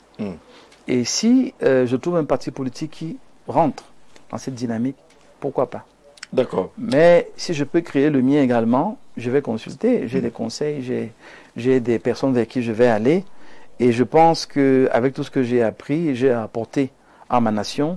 Et je crois que la sincérité qui m'anime, qui est celle républicaine, est celle d'insister sur le fait qu'on ne doit pas rater la mondialisation, parce qu'on a de la matière. J'ai apporté, et je vais continuer d'apprendre d'ailleurs. Maintenant, la suite, on saura. D'accord. Comment peut-on avoir les PV virtuels sans avoir les PV physiques? C'est la question que le téléspectateur pose. Comment se fait-il que vous soyez contre la victoire alors même que vous donnez les conseils pour encadrer une marche? Est-ce que vous n'êtes pas contradictoire? Non. Je ne sais pas si la question se tient, mais je donne les conseils pour la marche. Pourquoi? Mon président a dit on va marcher, point. À ce moment-là, vous adaptez. Je lis beaucoup l'art de la guerre. Il n'a pas dit on va marcher pour revendiquer notre victoire ou on va marcher pour aller s'installer à Itoudi. Il a seulement dit on va marcher. Peu importe ce qu'il avait dit. J'ai envie de rappeler que c'est lui le président. Oui. Et mon rôle à côté de lui... Quand il dit va. Oui, quand il dit va, je va. Sauf quand vous trouvez que c'est contradictoire avec la conviction personnelle. Oui, non seulement quand c'est contradictoire, je ne le suis pas. Et quand ça peut se faire, parce que les marches, c'est partout. C'est un droit fondamental. Marcher. Mais c'est des questions que je posais, je n'ai pas eu de réponse, Jean-Jacques. Parce que je disais, dans la logique de la marche, quand on a fini de marcher, on délivre un discours. On passe un message. On va dire quoi? Donnez-moi le message. Je n'avais pas. Qu'est-ce que les Camerounais doivent dire aux autres? Je n'avais pas. Donc tout ce que je pouvais faire, parce que je pensais à ces jeunes, que je savais certains vont déborder, qu'il fallait les encadrer. Donc il n'y a pas de contradiction à cela. Je suis ce que mon président dit dans les limites du droit constitutionnel qui permet à un Camerounais de revendiquer, de marcher, mais dans le respect de l'ordre public. D'accord. Donc la suggestion était pour le respect de l'ordre public. Alors pourquoi mettre en phase insister sur la deuxième place. Pourtant, on va à une élection pour la gagner. Alors, je ne mets pas d'emphase sur la deuxième place. Je rappelle que c'est une hypothèse qu'il faut, de manière très sérieuse, savoir poser sur la table. Aller aux élections aujourd'hui avec le code électoral là, et se bomber le torse qu'on va gagner, c'est qu'il y a un problème. Je crois qu'il y a un problème. Depuis 12 ans que les partis d'opposition se plaignent que le code là est mauvais. Depuis 12 ans. Et qu'il faut le changer. Ça veut dire que le message est simple. Tant qu'il est là, l'opposition va perdre. Comment on doit faire avec? Allons pour aller plus loin. N'allons pas juste pour compétir. Et quand on est des hommes, on dit que vous avez vu, c'est la triche. Non, on ne s'arrête pas à ça. On va où on peut changer les choses et mettre sur la table ce qu'on estime être légitime. Maintenant, comment on a des PV virtuels? C'est qu'on avait demandé aux gens, quand vous êtes dans un bureau, de filmer et d'envoyer. Et pour moi, ce n'était pas suffisant. Parce que je disais, quand ils ont envoyé, pourquoi ils ne prennent pas la peine d'envoyer le PV physique? C'était tout. Ça pouvait faire foi. Mais sur le plan du droit, c'est bien difficile de venir... Et c'était ça ma position. C'était ça ma position. Donc maintenant, quelqu'un trouve que c'est contradictoire. Non, c'est pas contradictoire du tout. Je dis à un moment donné, il faut être réaliste. Et c'est à ce genre de politique que j'aspire. Quand vous avez un adversaire qui est compliqué devant vous, travaillez à vous compliquer vous-même, au lieu de crier partout qu'il est compliqué. D'accord. Bonsoir Gigi, bonsoir Dr Mbok. Moi je voudrais juste savoir quel est le réel deal entre le MRC et ITB. C'est une Camerounaise de Bonamoussa dit. Y a-t-il eu un deal entre le MRC et le candidat Issa Thirouma Bakary? Moi, ce que je sais, le MRC nous a apporté un appui au niveau de la communication, d'abord. Moi, j'ai souhaité que le MRC nous accompagne au niveau des PV, parce qu'ils avaient déjà fait ce travail et ils avaient annoncé qu'ils étaient pratiquement présents partout. Et pour le reste, je ne peux pas dire, parce que je peux vous rassurer qu'avec le temps, les réunions se déplaçaient. Et mes positions étaient connues. Je me souviens, j'ai dit un jour à un de ses responsables que s'il vous plaît, parce qu'il avait un ton quand même, j'ai dit s'il vous plaît, nous sommes au FSNC, si nous ne sommes pas au MSC. Donc c'est pas le MSC bis, c'est le FSNC. Oui. Si vous êtes venu nous aider, aidez-nous dans le cadre qu'on vous donne. Ne débordez pas. Et je crois que ça, on n'a pas aimé. Ils n'ont pas aimé, mais bon, c'est mon droit de dire ce que je pense. Le MRC vous a beaucoup aidé. Beaucoup aidé. Même ça, je reconnais. Mais sur les 35%, on peut compter là une force du MRC. Le MRC nous a beaucoup aidé. Je dis au niveau de la communication, la majorité de mes communicateurs étaient du MRC. D'abord, au niveau même de l'apprentissage, de la découverte de ce milieu électoral, le MRC, moi j'ai pris beaucoup de conseils. Allez écouter, échanger avec eux. Mais c'était finalement quoi le jeu? Maurice Kamto ne donne pas les consignes ouvertes et officielles de vote, mais le MRC vous soutient. C'était quoi ce grand écart? Ça, c'est la diplomatie de Issa Thirouma Bakary.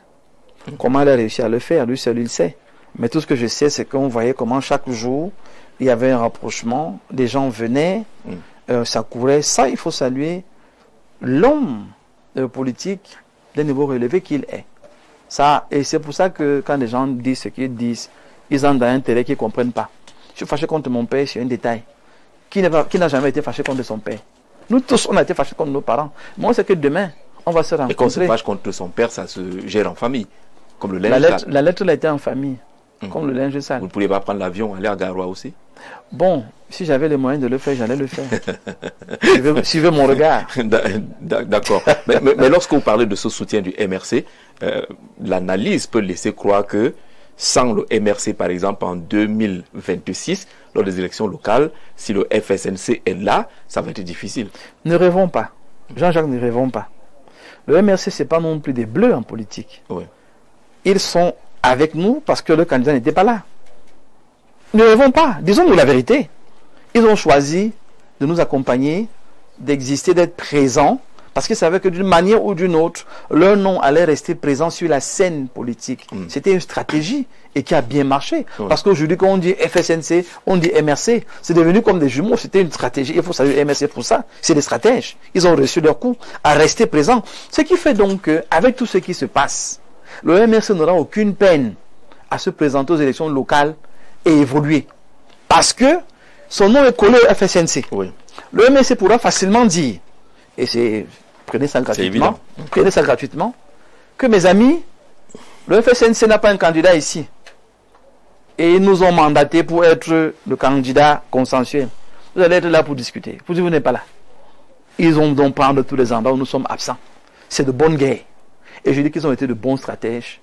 Comme ils n'ont pas eu l'argent pour être payés pour ce qu'ils ont fait pour nous, ils vont se payer dans les élections locales.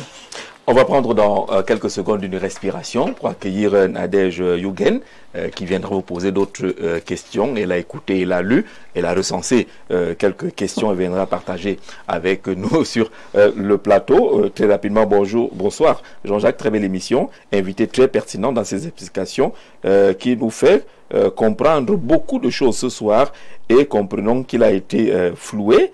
Je lui souhaite un brillant avenir politique futur, car après l'avoir écouté, je comprends que c'est un grand homme et qu'il continue à croire dur comme fer à ce qu'il peut réaliser. Daniel depuis Douala, Niala, Pariso.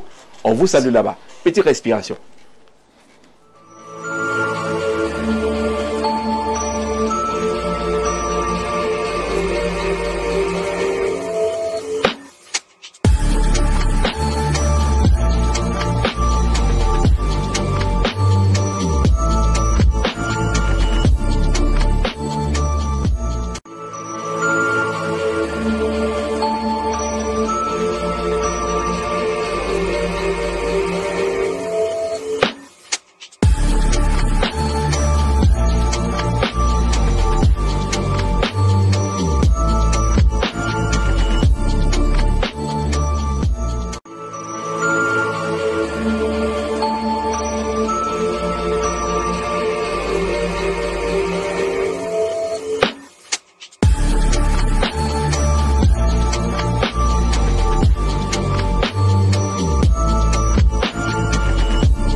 Retour sur le plateau de À vous la parole avec notre invité, Dr Moïse Mbok, ancien porte-parole du candidat Issa Tirouma Bakari, démissionnaire depuis le 29 octobre dernier. Bonsoir. Pensez-vous que votre démission n'est pas une façon d'éviter de rejoindre le professeur Abba Oyono? Ah tiens, il est où le professeur Abba Oyono? Bon, il doit savoir où le professeur Abba Oyono est. Mais est-ce qu'on n'a pas peur de vous retrouver en prison? Voilà. C'est ça le sens de la question. Si je vais en prison pour la justice, ce sera juste. Mais aller en prison c'est le pasteur qui parle. C'est pas que le pasteur, c'est le citoyen lambda. Vous direz la même chose, Jean-Jacques. C'est-à-dire que si on vous embastille pour vos convictions, pour ce qui est juste, vous dites quand même que ok, c'est eux qui sont injustes. Mais si vous allez dans un terrain qui, vous savez, être compliqué, parce que là on parle d'insurrection, on parle de rébellion, on parle de destruction des biens publics, on parle de la casse et des morts. Mais Jean-Jacques, je ne peux pas m'associer à ça. Donc ce n'est pas une affaire de peur d'être arrêté pour la justice, mais je ne m'expose pas à l'injustice pour jouer le héros mort, comme les gens jouent souvent là. Parce que finalement, quand vous arrêtez, vous savez encore à qui pendant le temps de votre arrestation. D'accord, nous accueillons Nadège Yugen. Bonsoir Nadège. Bonsoir Jean-Jacques. Comme tous les vendredis soirs, nous avons un invité, Dr Moïse Mbok, que vous connaissez certainement. Vous l'avez vu sur presque tous nos plateaux ici. Vous l'avez certainement croisé une ou deux fois. Mais bon, quelles sont les questions et les préoccupations? Bonsoir Jean-Moïse Mbok et bienvenue une fois de plus chez vous. Merci. Comment vous allez? Bon, ça va. Alors dans cette deuxième partie, vous avez le droit et non l'obligation d'apprécier certaines questions proposées par les internautes. Alors, vous êtes pasteur. Oui. Un homme d'église devrait-il se retrouver acteur politique de premier plan? Alors, dans les instructions bibliques, et vous lirez dans 1 Corinthiens 12, la Bible parle de différents dons et un des dons, c'est le don de la gouvernance. Donc, les dons à l'église, ce n'est pas seulement pour prêcher, ce n'est pas seulement pour évangéliser, ce n'est pas seulement pour enseigner, mais c'est aussi pour avoir un impact dans la société, avec des valeurs qui font la différence. Parce que c'est des valeurs qui font la différence. En fait, les religions et les corps spirituels existent pour ramener des bonnes mœurs pour amener la logique et imposer le respect de la justice et du droit. Donc, il faudrait qu'on voit les religions comme des cadres normatifs de responsabilisation sociale. Donc, qu'un homme d'église se retrouve à être un acteur social de premier plan, c'est même ça que Jésus dit, que vous êtes le sel de la terre. Il n'a pas dit que vous êtes le sel de votre chambre. Vous êtes le sel de la terre. Vous êtes la lumière de quoi? C'est la lumière du monde. Ce n'est pas la lumière d'autre chose. Et je suis de ceux qui pensent donc que les fléaux comme la corruption se traitent aussi avec des valeurs spirituelles. Vous verrez rarement un chef traditionnel d'une certaine dimension se trouver dans le faux. Vous verrez rarement un prêtre, un imam, un pasteur se trouver dans le faux. Il y a même des personnalités qui ne sont ni l'un ni l'autre, mais qui ont des valeurs intrinsèques. Et à partir de ces valeurs, elles irradient leur environnement. Je me souviens de ce grand homme qui est parti dernièrement, l'ancien GPR, le papa du président de Fécavolé, là, à Bohème. Quand on vous parlait du père Abouem, dans sa simplicité, dans sa modestie, c'est des choix. C'est des choix de vie. Donc, qu'un pasteur se retrouve là, oui, je suis très à l'aise dans ce milieu, parce que justement, je crois que on peut apporter le respect de l'autre. On peut apporter le respect de sa nation, et je lutte férocement contre l'ensauvagement de l'espace public et l'espace politique. Voilà mon rôle. Pour vous, est-il possible de faire la politique proprement, c'est-à-dire sans mensonge, sans invective et sans violence? Alors, si on voit la politique, comme je l'ai dit, comme cette machine, cette structure qui est mise sur pied pour le bien de la nation, on va s'atteler à résister à la tentation. Parce que vous savez, il y a des jours où vous n'êtes pas d'humeur. Quelqu'un vous lance même une parole qui n'est pas forcément blessante et puis vous démarrez. Ça peut arriver. Donc celui qui se chamaille une fois en passant n'est pas querelleur. Ça peut arriver qu'on s'énerve. Mais si on a l'humilité de reconnaître qu'on a mal fait, qu'on se calme, c'est parfait, on évolue. La politique, il y a également des ignorants qui arrivent sur cette scène, cet espace, et commettent des erreurs. Par exemple, regardez le fameux jeu de mots entre le détournement des biens publics et le vol, qui sont deux choses différentes, parce que vous prenez l'argent de l'État dans le détournement, vous l'affectez à une mission qui n'est pas la mission première. Vous ne l'avez pas utilisé, mais vous êtes condamné pour ça.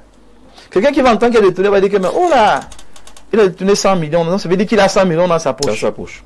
Pourtant, en fait, il a mis les 100 millions où il ne devait pas mettre, et il a des problèmes parce que c'est une faute de gestion. C'est des erreurs que des gens, parfois de bonne foi, on tape sur les doigts, on rectifie, on le remet. Donc, on peut faire la politique de manière responsable, mais dire qu'il n'y aura jamais d'erreur, non. Parce que c'est la vie, en fait. C'est la vie de tous les jours. Il y aura des erreurs. Mais que les hommes politiques comprennent bien, et c'est pour ça que j'aime le modèle japonais, le leader, le dirigeant est le serviteur du peuple. Vous ne verrez jamais un leader japonais venir parler devant les gens sans se prosterner, les saluer de manière révérencieuse. Parce qu'il dit que je suis à votre service. C'est un message. Quand vous avez compris ça, vous avez l'humilité de dire, je n'ai pas bien fait ça. Et je pense que je peux apprendre et mieux faire. C'est ce qui manque à l'Afrique.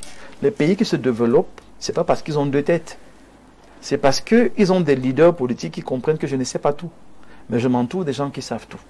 Moi, j'ai un mentor en politique, Samuel Mandeng. C'est mon coach en politique. Quand je prépare quelque chose, j'en parle avec lui. Il me donne son avis, son idée, on évolue. Mais est-ce que je vois notre relation en termes de qui est mieux que qui? Non, il a quelque chose que je n'ai pas et je vais vers lui pour bénéficier de cette chose-là. Comme les autres mentors que j'ai également. Docteur, après votre démission du FNSC, est-il possible pour vous de vous retrouver dans une autre formation politique? Alors, si je cite le président Tiroma, il a dit un jour, en politique, 1 plus 1 ne font jamais 2. Ce qui fait qu'il ne faut jamais dire jamais. Il ne faut jamais dire jamais. Si le FSNC revient dans sa logique première, qui est républicaine, qui machin. J'ai des acquis dans cette maison. Je n'aurais pas de peine à revenir, par exemple. Si on dit, bon, écoute, on respecte et tout, on va à l'hémicycle, on va changer les choses, d'accord, on a voulu casser, gâter, on a compris que ce n'est pas la bonne voie. Ça peut arriver. Si le vieux revient et il arrange les choses, on est en paix avec les autorités, avec la législation et tout, c'est une possibilité de revenir, ça c'est deux. Les gens disaient que tu es traître parce que si tu dis que tu pars dans le RDP, ça va dire que on savait. Et on t'a appartenu au RDPC. Non. Si tu vas dans un autre parti politique, on va dire que, ah, si tu es pas au PCN, on va dire que, oh, c'est des bassards, PCN. Ah, on savait. Si tu pars chez l'autre, on va toujours essayer de Parce trouver. que la question du PCN revient avec insistance. Voilà, on va essayer de trouver. Si vous pouvez vous retrouver dans le même parti que Cabral Libi, que vous êtes des intelligences, vous êtes des gens pondérés, des gens construits, est-ce que cela peut vous rapprocher? Je rappelle que c'est mon petit frère. Ouais. Et on s'entend très bien. On se parle. On échange normalement. Je n'aurai aucune peine à lui apporter une aide dans la mesure de ce que je peux faire. Et je sais qu'il ferait pareil. Maintenant, appartenant au même parti politique, c'est des négociations, non? On s'assied, on se parle. Si je trouve mon compte, j'y vais. Pour répondre clairement à votre question, tant que c'est la politique et que c'est la politique républicaine, je ne bouderai pas un parti politique. Je ne suis pas entré dans la FSNC qui n'avait pas une assise particulière. On a construit cette assise. Donc, je n'ai pas peur du travail. Je n'ai pas peur de mouiller le maillot, comme on dit. Je n'ai pas peur de créer un parti politique demain, si jamais je dois le créer. Et je n'aurai aucune peine, aucune honte à rentrer dans un parti qui n'a que 2 personnes, qui n'a que 5, qui n'a que 10 personnes. Aucune peine aussi à entrer, par exemple, dans le MRC, après avoir beaucoup travaillé avec le MRC. Avec le MRC, je ne cache pas qu'on a échangé. Et moi, je leur ai dit, le seul problème que j'aurais à rentrer dans le MRC, c'est qu'il faudra que vous me garantissiez de me laisser les mains libres pour nettoyer d'abord votre image. Parce que l'image de casseur qu'on a réussi à vous coller, et que c'est comme si vous faites l'effort de ne pas vouloir changer ça. Pourtant, moi, j'ai côtoyé certains imbéciles qui ne sont pas des casseurs. Si j'entre dans le parti, là, c'est pour d'abord corriger cette image, et après, on peut continuer. Donc, même au MRC, je ne dis pas non, je travaille avec eux. Et s'il y a une chose qu'il faut saluer au MRC, c'est une famille. Jean-Jacques, je vous assure, le MRC, ces gars sont d'une solidarité, mais c'est incroyable. Ça, c'est des choses que les autres doivent apprendre. Oui. Il y a des choses dont on ne doit pas voir ce parti seulement comme un mauvais parti. Les gens sont... Non, ce n'est pas une affaire de Bamileke. Il y a des Bassa au MRC, il y a des Béti au MRC. Il y a toutes les tribus des nordistes au MRC, ils sont pleins. L'image de casseur, là, qu'ils travaillent dessus, même en 2026, là, ils vont remporter des sièges.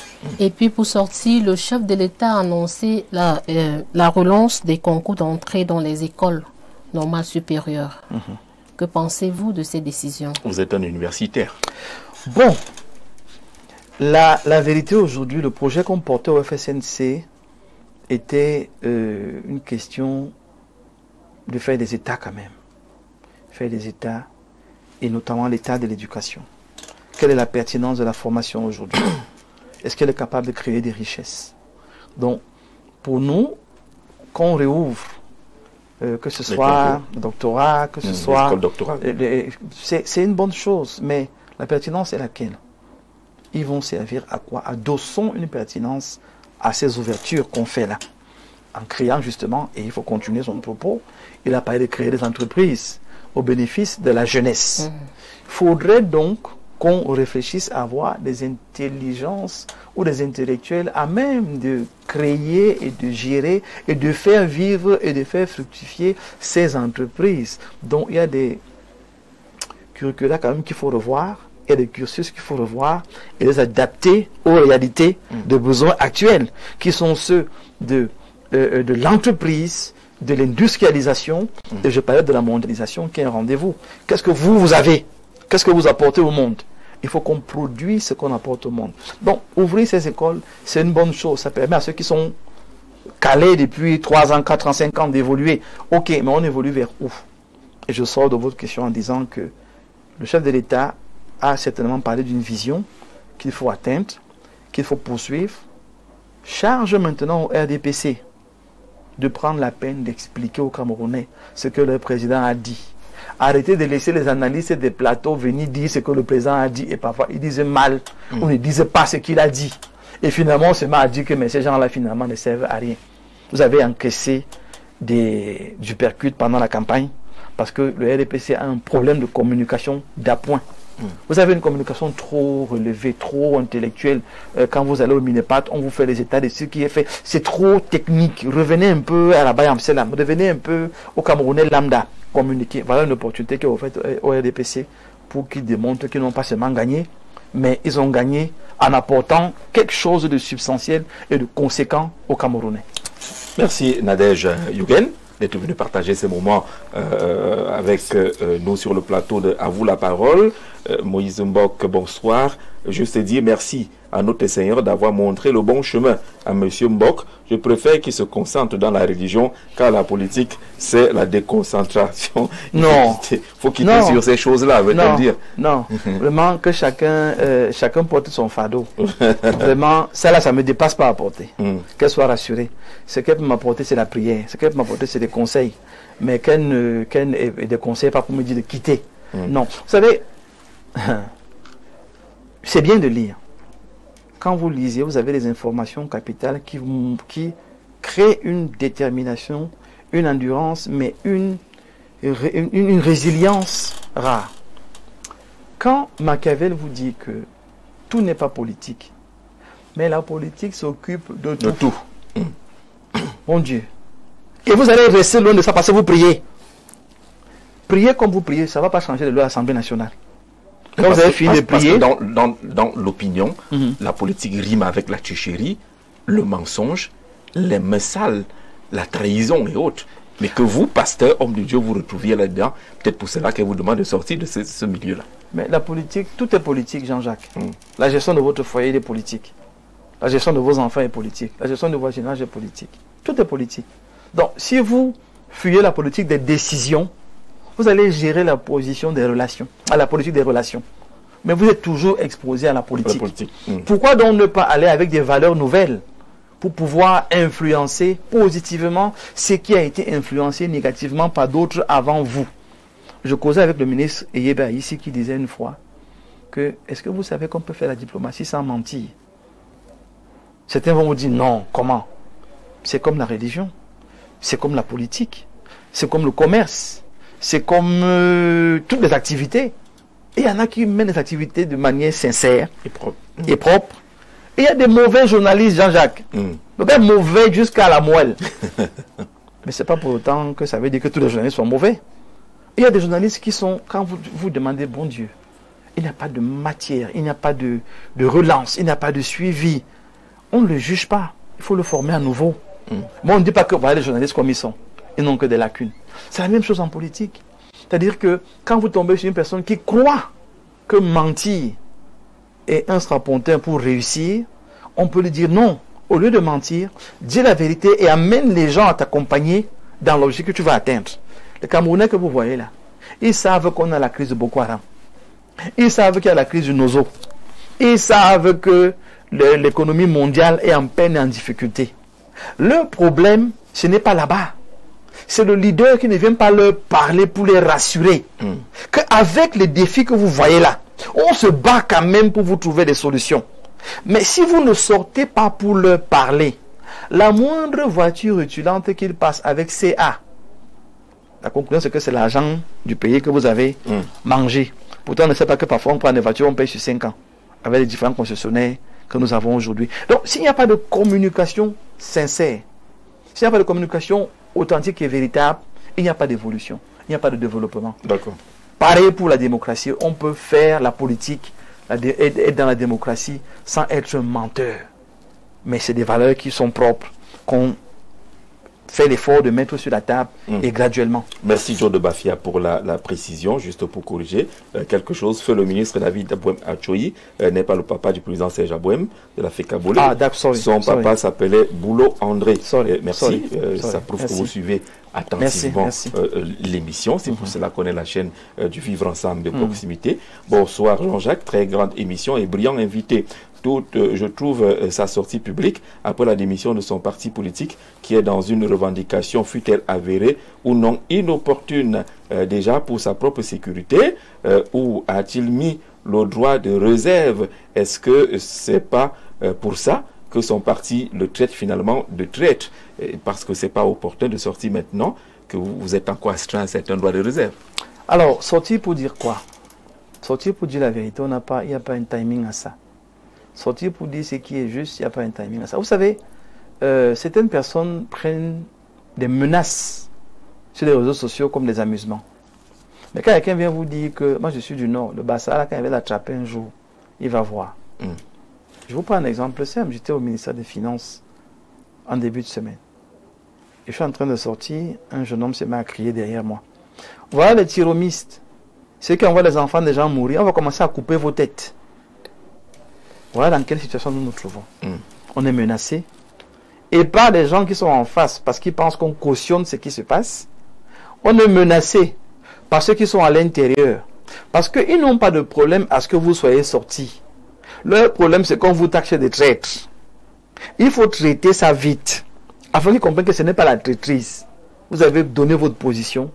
Vous respectez vos logiques, vos valeurs. Mais le président a aussi ses valeurs qu'il respecte. En partant du FSNC, qu'est-ce que j'ai détruit dans cette maison? Rien. Ça peut continuer à fonctionner et évoluer aisément et naturellement. Mais pour ma sécurité, justement, je dois dire aux Camerounais que ce n'est pas ce que vous pensez. Parce que si on te voit demain avec le ministre, on va dire que voilà ce qu'on disait. Parce que beaucoup croient que c'est là qu'on découvre les ministres. Il faut dire que ce n'est pas là qu'on les découvre. Beaucoup pensent qu'on allait négocier pour chercher autre chose. Non, on va négocier pour la liberté des gens. Et j'insiste là-dessus, nous sommes à 1000 personnes et poussières qui sont enfermées. Et je prie vraiment que Dieu m'accorde la grâce de mener ce combat et de libérer ceux qui peuvent l'être. Parce qu'il y a d'autres qui sont des cas compliqués, que je ne peux pas dire ici. Mais et en ayant investigué, en ayant suivi, je dis ceux qui, les enfants de 14 ans, 15 ans, qui sont là, je vais plaider qu'ils soient libérés. Donc, s'il y a une honte de me rapprocher du gouvernement pour ça, je dis, moi, j'ai pas de honte de ça. Parce que les familles qui m'appellent, ils ne sont pas là. Et je sors en disant que je me méfie des remarques des personnes qui n'ont jamais pris le temps de me féliciter. Surtout des remarques négatives. Je me méfie. Quelqu'un qui n'a jamais dit, ah, il a bien fait ceci. Oh, c'est pas mal ça. Non, frère, fais mieux ceci, fais mieux cela. Mais vous posez un acte et il vient vous dire, comme tu as démissionné là, vraiment, ce n'est pas... Non, non, non, tu ne prends pas ton conseil au sérieux parce que ça veut dire que tu ne me suis pas pour mon bien. Tu me suis pour essayer de véhiculer autre chose. Donc, ce n'est pas tous les conseils que je vais prendre. Je le dis humblement. Je pense que surtout les conseils méchants, les conseils mauvais, je ne les prends pas. Je prends le conseil qui me grandit et qui me fait me développer. Je dis simplement que ma sortie est pour rappeler que Issa Chiroma Bakary est un grand homme. C'est un homme politique. Il est tout ce qu'il est. Cette gestion de cette crise n'a pas été bonne. Et il faudra qu'on fasse mieux à l'avenir. C'est ce que le Cameroun doit retenir. Retenir qu'on peut être dans un parti politique aujourd'hui et dire qu'on n'y est plus. Ça ne veut pas dire que le parti est mauvais ou que vous êtes mauvais. Parfois, les idéologies ne fonctionnent pas ensemble.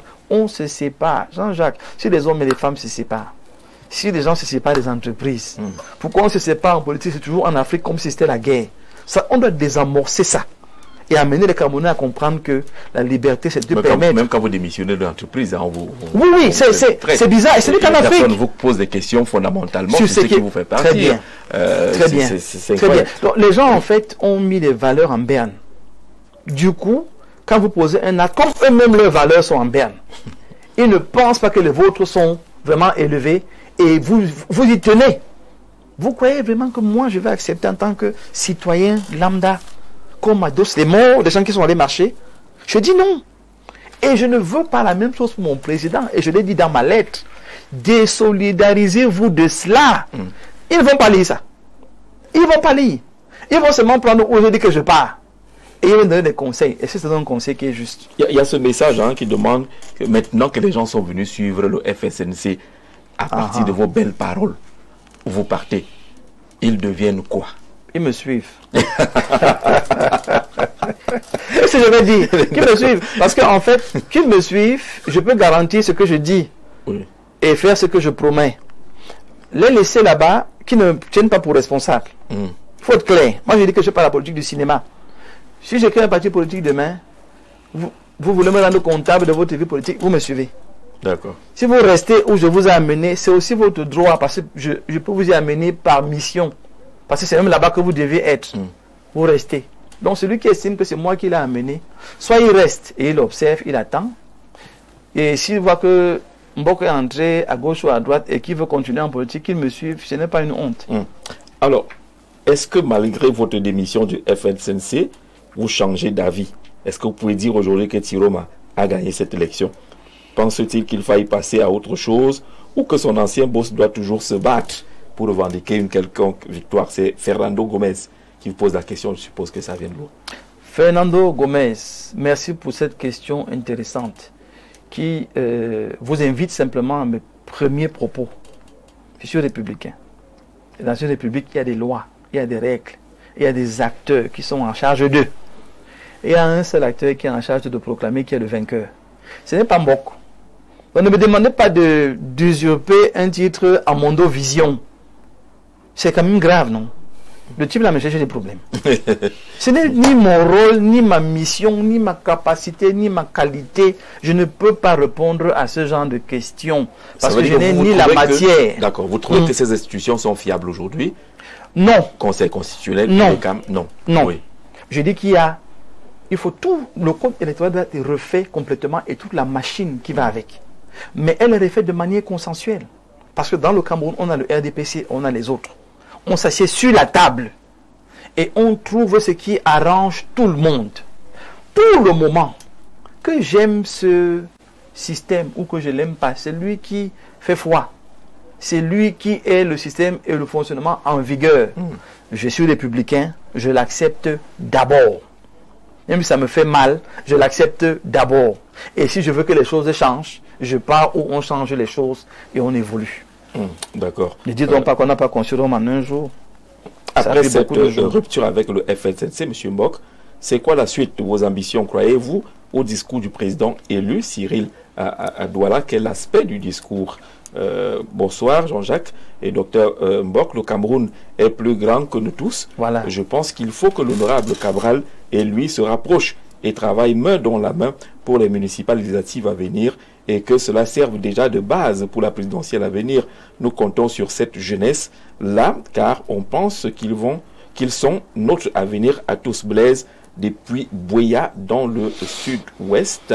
Okay. Ange divine depuis Obamongo, là, bonsoir à vous. J'ai beaucoup aimé les prises de parole de votre invité dans certaines émissions Info TV et je suis vraiment stupéfaite d'apprendre qu'il est pasteur.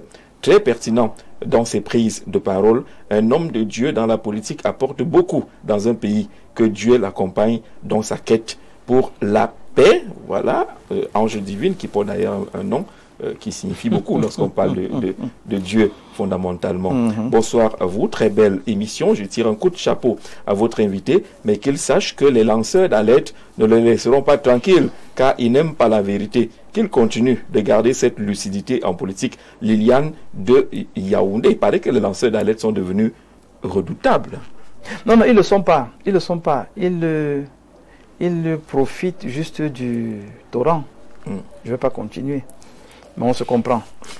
C'est des opportunistes difficiles et je les invite à prendre au sérieux ce qu'ils tiennent comme instrument en main aujourd'hui. Vous voyez, en Chine, on est obligé d'exiger le CV d'un influenceur aujourd'hui, d'exiger les détails où il habite et ses numéros de téléphone, on peut le trouver où. Parce que ce qui se cache derrière les claviers là, pour pondre des choses tellement fausses à des moments, sont pour moi des personnes extrêmement irresponsables. Vous en avez beaucoup profité, hein? Non. Dans cette campagne électorale, tous les candidats ont profité des réseaux sociaux. Le RDPC a eu sa part d'influenceurs. Le FSNC a eu sa part. Le PCN a eu sa part. Tout le monde a profité de ça. Les réseaux sociaux sont une bonne chose, mais qu'il faut utiliser de manière juste et responsable. Vous savez... Mais lorsque vous lisez ces lanceurs d'alerte au quotidien, appeler à la casse, se réjouir des édifices brûlés, célébrer quelques hommes en tenue qui seraient malmenés, ça fait quand même problème. Ça fait problème parce que je dis, pour moi, pour certains, c'est des caisses de résonance. Ils n'ont aucune idéologie propre. On dit insulter le chat, il insulte. Parce que les mêmes ont servi beaucoup de membres du gouvernement voilà. aussi. Hein? Donc, c'est des gens qui devraient eux-mêmes d'abord se remettre en cause. Donc, j'invite les Camerounais à moins les suivre, à moins les écouter, ou les écouter avec responsabilité et recul. Parce qu'ils sont capables de vous sortir une histoire sur un ministre X aujourd'hui. Demain, un autre vous sort une autre histoire contraire au même ministre parce que ce n'est qu'une affaire de gombo et d'argent. Donc, honnêtement, pour moi, je vous assure, je travaille à être en paix avec mes convictions, avec mes motivations, et avec ceux qui sont proches de moi. Ceux qui sont loin là, franchement, Jean-Jacques, je vous assure, je prends ce qu'ils me disent avec beaucoup de pincettes et de recul.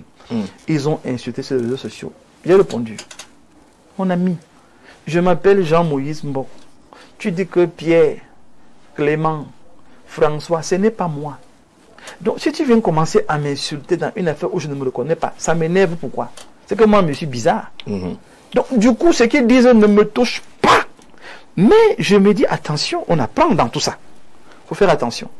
Je me mets en alliance avec qui demain? Comment je me mets en alliance? Peut-être mon erreur était que je n'ai pas signé un document formel. Mais j'ai appris. Maintenant, je parle d'une présidentielle. On va signer du début à la fin. Parce que comme les gens s'amusent à mettre les documents sur la toile, nous aussi on va apprendre à mettre les documents sur la toile. Mais je dis qu'à un moment donné, on doit être responsable. En politique, il n'y a pas de bassard. Il n'y a pas de bamileke. Il n'y a pas... Ça, c'est une sauvagerie qu'il faut détruire au Cameroun. Il faut qu'on arrête ça. Il n'y a pas le parti tribal, le parti d'un village. Dès qu'on est en politique, on appartient à tout le Cameroun. Vous voyez des gens qui viennent dire que Yebga a fait du Yebga. J'ai envie de dire à celui qui a dit ça. Mon feu père s'appelait Yebga. Dans ce nom-là, je le porte avec fierté. Il y a Mbombok Yebga. Maintenant, si on dit que Mbombo Yebga a fait, est-ce que vous êtes allé chercher la vérité pour comprendre ce qui s'est passé? Beaucoup ne l'ont pas fait. Ils se sont arrêtés aux lanceurs d'alerte. Ont pris ce qu'ils ont pris. Et comme c'était des cœurs qui sont quand même mauvais, très portés sur la méchanceté. Vous avez les mauvaises nouvelles, les gens aiment ça. Dites bonjour, personne ne bougeait. Dites que, ah, Jean-Jacques Zia a encore fait. Il y a quoi? Il y a quoi? 1000 messages. Voilà. Donc, et les lanceurs d'alerte ont compris ça. Ils aiment des informations édulcorées comme ça, des choses compliquées pour attirer juste la foule parce que... Nombre de vues et un peu d'argent. Merci. En fait, ils sont payés au nombre de vues. Alors, je ne sais pas si c'est le même Bombok Yebga depuis ma tombe qui nous écrit. Il dit, belle émission et félicitations au docteur Jean-Moïse Mbok. Un conseil pour lui, ne plus retourner au FSNC. C'est signé Bombok Yebga depuis ma tombe. Qui suit l'émission avec nous. On dirait que c'est mon père qui me parle, j'ai compris. J'ai pris note. Bonsoir, monsieur Mbok. Que pensez-vous de l'état du Cameroun actuellement? Est-ce qu'il faut attendre, voir si le président fera ce qu'il n'a pas pu faire en 43 ans? Vous allez répondre, alors on prend quelques questions, parce qu'on est déjà en train de sortir de l'émission. D'ailleurs, on est déjà dans le temps additionnel de ce programme. Bonsoir Gigi, bonsoir monsieur Mbok. Le changement de discours d'ITB n'est-il pas le fait qu'il se retrouve pris au piège d'un deal initialement passé entre lui et le régime, ne se doutant pas que la mayonnaise allait prendre auprès des Camerounais? Comme ITB aujourd'hui, est-ce que demain, vous ne serez pas dans la même posture sur vos prises de position? Vous notez la question. La démission du docteur Mbok ne cache-t-elle pas sa peur d'être arrêté, alors qu'il y a quelques jours à peine, il défendait bec et ongle, et avec la même éloquence son candidat? Qu'est-ce qui a changé entre-temps? Belle émission. Willy Donkol Ndongo n'a peut-être pas suivi l'émission depuis le début. Ouais, en fait. Vous allez suivre la rediffusion dimanche à partir de 7h, ou alors sur Facebook ou sur YouTube. Bonsoir, monsieur Mbok. Est-ce que tu peux confirmer que le FSNC et son leader ont appelé à l'insurrection et à la casse? Jules Lissouk, qui veut vous prendre au mot là. Salut, docteur Mbok Moïse. Je vous félicite pour votre attitude d'intellectuel qui essaye de parler au niveau du peuple. C'est un travail à la hauteur de votre niveau intellectuel. Vous n'avez de leçons à tirer à travers vos propres analyses, comme vous le faites. Bravo. Tous les vrais politiciens devraient le faire selon leur stratégie. C'est Alain du Québec, au Canada, qui suit cette émission. Vous avez eu un ensemble de questions. Ouf, merci Alain. Merci Alain. Alors, est-ce que Dr Mbok peut être arrêté? Personne n'aime la prison. Personne. Ah, vraiment, personne. Parfois, les gens posent des questions comme si c'était une... Personne n'aime la prison. C'est pas un hôtel. Voilà, je ne me lève pas de chez moi pour dire que je m'en vais à la 11e province. Personne n'aime la 11e province. C'est pour ça qu'on est prudent. C'est pour ça qu'on marche en respectant les biens des autres, et ainsi de suite. Alors, mes convictions me disent que dire aux gens, allez marcher. On vous dit, il ne faut pas que les gens marchent. Vous insistez. Et les gens vont marcher, créer des problèmes. On voit les problèmes. Et vous dites aux gens, demain, d'aller encore marcher. Chacun va appeler ça comme il veut. Mais pour moi, j'appelle ça la provocation. Et un État en place, on ne provoque pas. Tout simplement. C'est pour cela que je vous demande si vous pouvez le dire clairement que ITB a appelé à l'insurrection. J'arrive à cette question. Prenons les faits. Oui. Ne restons pas aériens. Hier, les gens ont marché avec 10 morts. Vous dites, et on était dimanche, je crois bien, vous dites aux gens lundi soir que demain on va encore aller marcher. Ça veut dire quoi? Les gens vont encore mourir. Il y aura encore des casses. Il y aura encore. Ils pensent que quel homme politique s'est levé un jour et a appelé l'insurrection. Personne ne le fait de manière directe, claire, mais les allusions, les impressions. On a entendu, par exemple, Issa Thirouma Bakary parler de sacrifice. Bon. Moi, je ne veux pas rentrer. Les gens suivent son discours. Mais je l'ai dit, on veut vous prendre au mot. Et moi, je dis que allez prendre les faits. Observez les faits. On a marché hier, il y a eu des morts.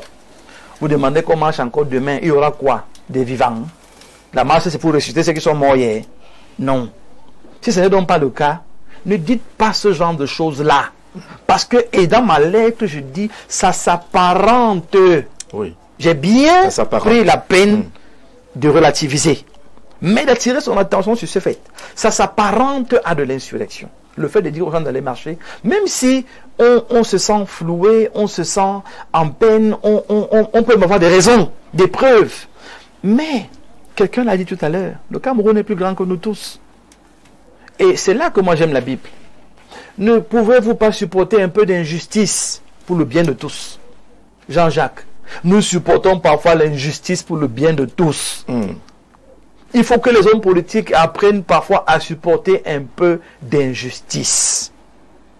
Mais pour aller rendre justice de manière légale dans le processus. D'accord.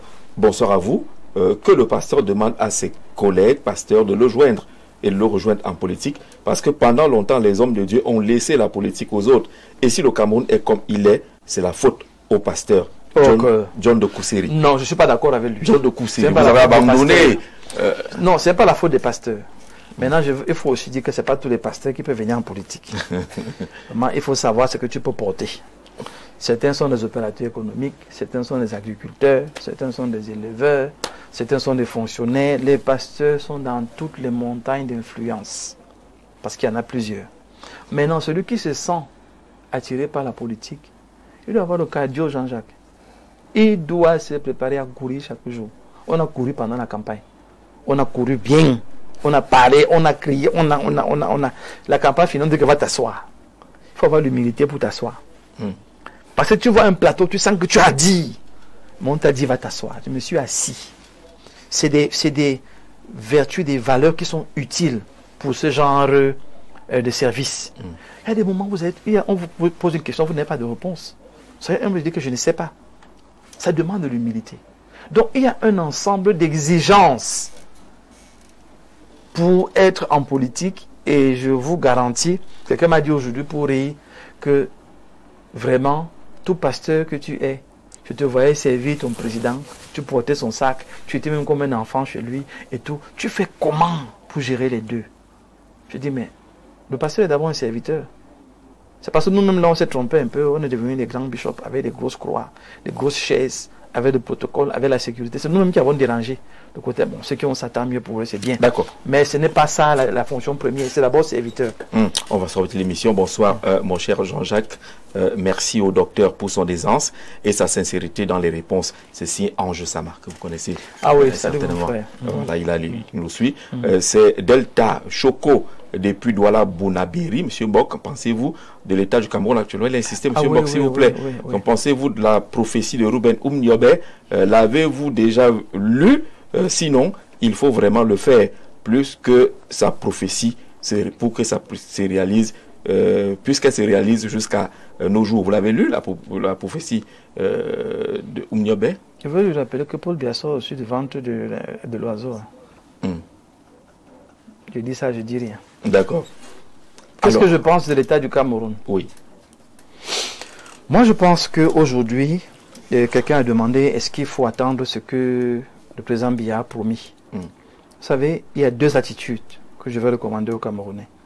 La première attitude, c'est, ils ont parlé d'espérance, non? Grandeur espérance. Voilà, grandeur espérance. On espère qu'il pourra faire. Le PAN lui a donné un stylo pour le remaniement, par exemple. Et vous êtes pour un remaniement immédiat? Personnellement, après avoir observé les élections, l'attitude les réactions des populations et le score même du candidat Biya. Pour ce qu'il a annoncé, il faut qu'il fasse un remaniement. Pour son discours d'hier, le remaniement va montrer aux Camerounais que c'est même déjà crédible. Seulement le remaniement là va déjà montrer que effectivement il tient les manettes et qu'il gère encore les choses. Ça pourrait me le réconcilier un peu avec d'autres Camerounais. Très bien. Et surtout aussi là dans les têtes que les Camerounais. Bon, voilà, vous savez que c'est Ténisé qui a des têtes là qui dirigent. Oui. Donc s'il les bouge un peu, il leur a montré qu'il le dirige. Sinon globalement. Ça c'est la première attitude qu'il faut avoir, espérer, attendre. La deuxième, à tous les hommes politiques, allons aux élections locales. C'est là-bas que ça se passe. Ne restons pas à discuter sur les PV, sur qui a gagné, qui n'a pas gagné. Supportons l'injustice. Supportons l'injustice. Ça va faire mal à mes amis du FSN, c'est ce que je suis en train de dire. Mais je vous promets que les gens que je vois, s'ils ne vont pas leur céder la moindre... Comme supposons l'injustice, ça veut dire que vous êtes d'accord qu'il y a de l'injustice. Certains oui. estiment qu'il y a de l'injustice. Ne leur refusons pas ça. C'est leur droit. Moi, aujourd'hui, je suis plus de FSN, c'est donc je suis neutre. Donc, ceux du FSNC qui estiment qu'ils ont été privés de leur victoire, moi je veux les supplier très humblement, pour le Cameroun, pour la paix du Cameroun et pour la sécurité du président Issa Tiroma Bakary, de venir aux élections locales, de travailler de manière à ce que les lois changent. Au moins l'histoire aura retenu que c'est ITB qui a participé à changer les lois. Parce qu'on peut être retenu comme on va être le président, on peut être retenu comme celui qui a apporté les grandes réformes, on peut être retenu pour plusieurs choses. Donc s'il a voulu être la présidence, ça n'a pas marché, qu'il prenne un autre combat, et il est un grand combattant, il sait bagarrer, il peut amener une grande troupe à la victoire en passant par là. On espère, mais on va aussi aux élections locales. Il y a la main tendue du président Paul Biya, il l'a dit hier, il y a sa main tendue, si vous l'attendez cette main-là, parce qu'il faut aller... il a demandé qu'on se joigne à lui, parce que le moment est celui du rassemblement. Moïse Mbok, sollicité par le président, il accepterait, ministre ou autre chose? Waouh, je ne voyais pas cette question venir, mais je ne vais pas bouder. Elle est là. Je ne vais pas bouder le plaisir de servir. Non, je n'appartiens pas à un parti politique, donc je peux parler pour moi-même maintenant. C'est ça aussi le bonheur de la liberté. Parce que si vous êtes dans un parti, je vais d'abord consulter le président. Oui. Non, ils m'ont fait du bien en me libérant. Donc maintenant, je suis libéré. Si je suis sollicité pour être plus sérieux et que je peux apporter quelque chose à la nation, je n'hésiterai pas. Parce que j'aime ce pays, je veux travailler pour le pays. Et je sais que moi, quelque part, beaucoup d'autres seront également là. Donc la main tendue ne sera pas que envers moi, ce sera avec beaucoup d'autres qui viendront. Mais puisqu'on est là pour le Cameroun, pour être clair et direct, la responsabilité qu'on me confie, ce ne sera pas que l'article 2. C'est d'abord le challenge par rapport à tout ce que nous avons décrié nous-mêmes pendant la campagne. Vous voyez que c'est une responsabilité forte. Ce ne sera pas juste l'article 2. Ce sera renverser la vapeur. D'accord. Viens donc t'asseoir ici. Viens donc t'asseoir. Tout ce que tu as bavardé là. On n'a pas fait les routes, on n'a pas fait l'eau. Imaginons au niveau des routes. Seigneur. Ça va être la guerre. Parce qu'il va falloir que je remonte la pente. Donc c'est quelque chose d'exaltant. C'est un défi, c'est un challenge. On est préparé à ça. Mais en même temps, ce n'est pas la fin de notre vie. Parce qu'on sait qu'on peut également faire d'autres choses. On a d'autres possibilités. Mais je ne dirais pas non. D'accord, c'est ce qu'on retient. On vous dit merci d'avoir accepté notre invitation. Merci à toutes les équipes techniques et rédactionnelles, au top management de Info TV. La rediffusion, c'est dimanche à 7 h, mais vous pouvez retrouver l'émission dès maintenant sur les différentes plateformes Facebook ou YouTube. D'ailleurs, elle était en direct sur Facebook et YouTube. Vous pouvez regarder et peut-être poser toujours des questions indirectement à notre invité de ce soir. Merci, très bonne soirée, très bon week-end.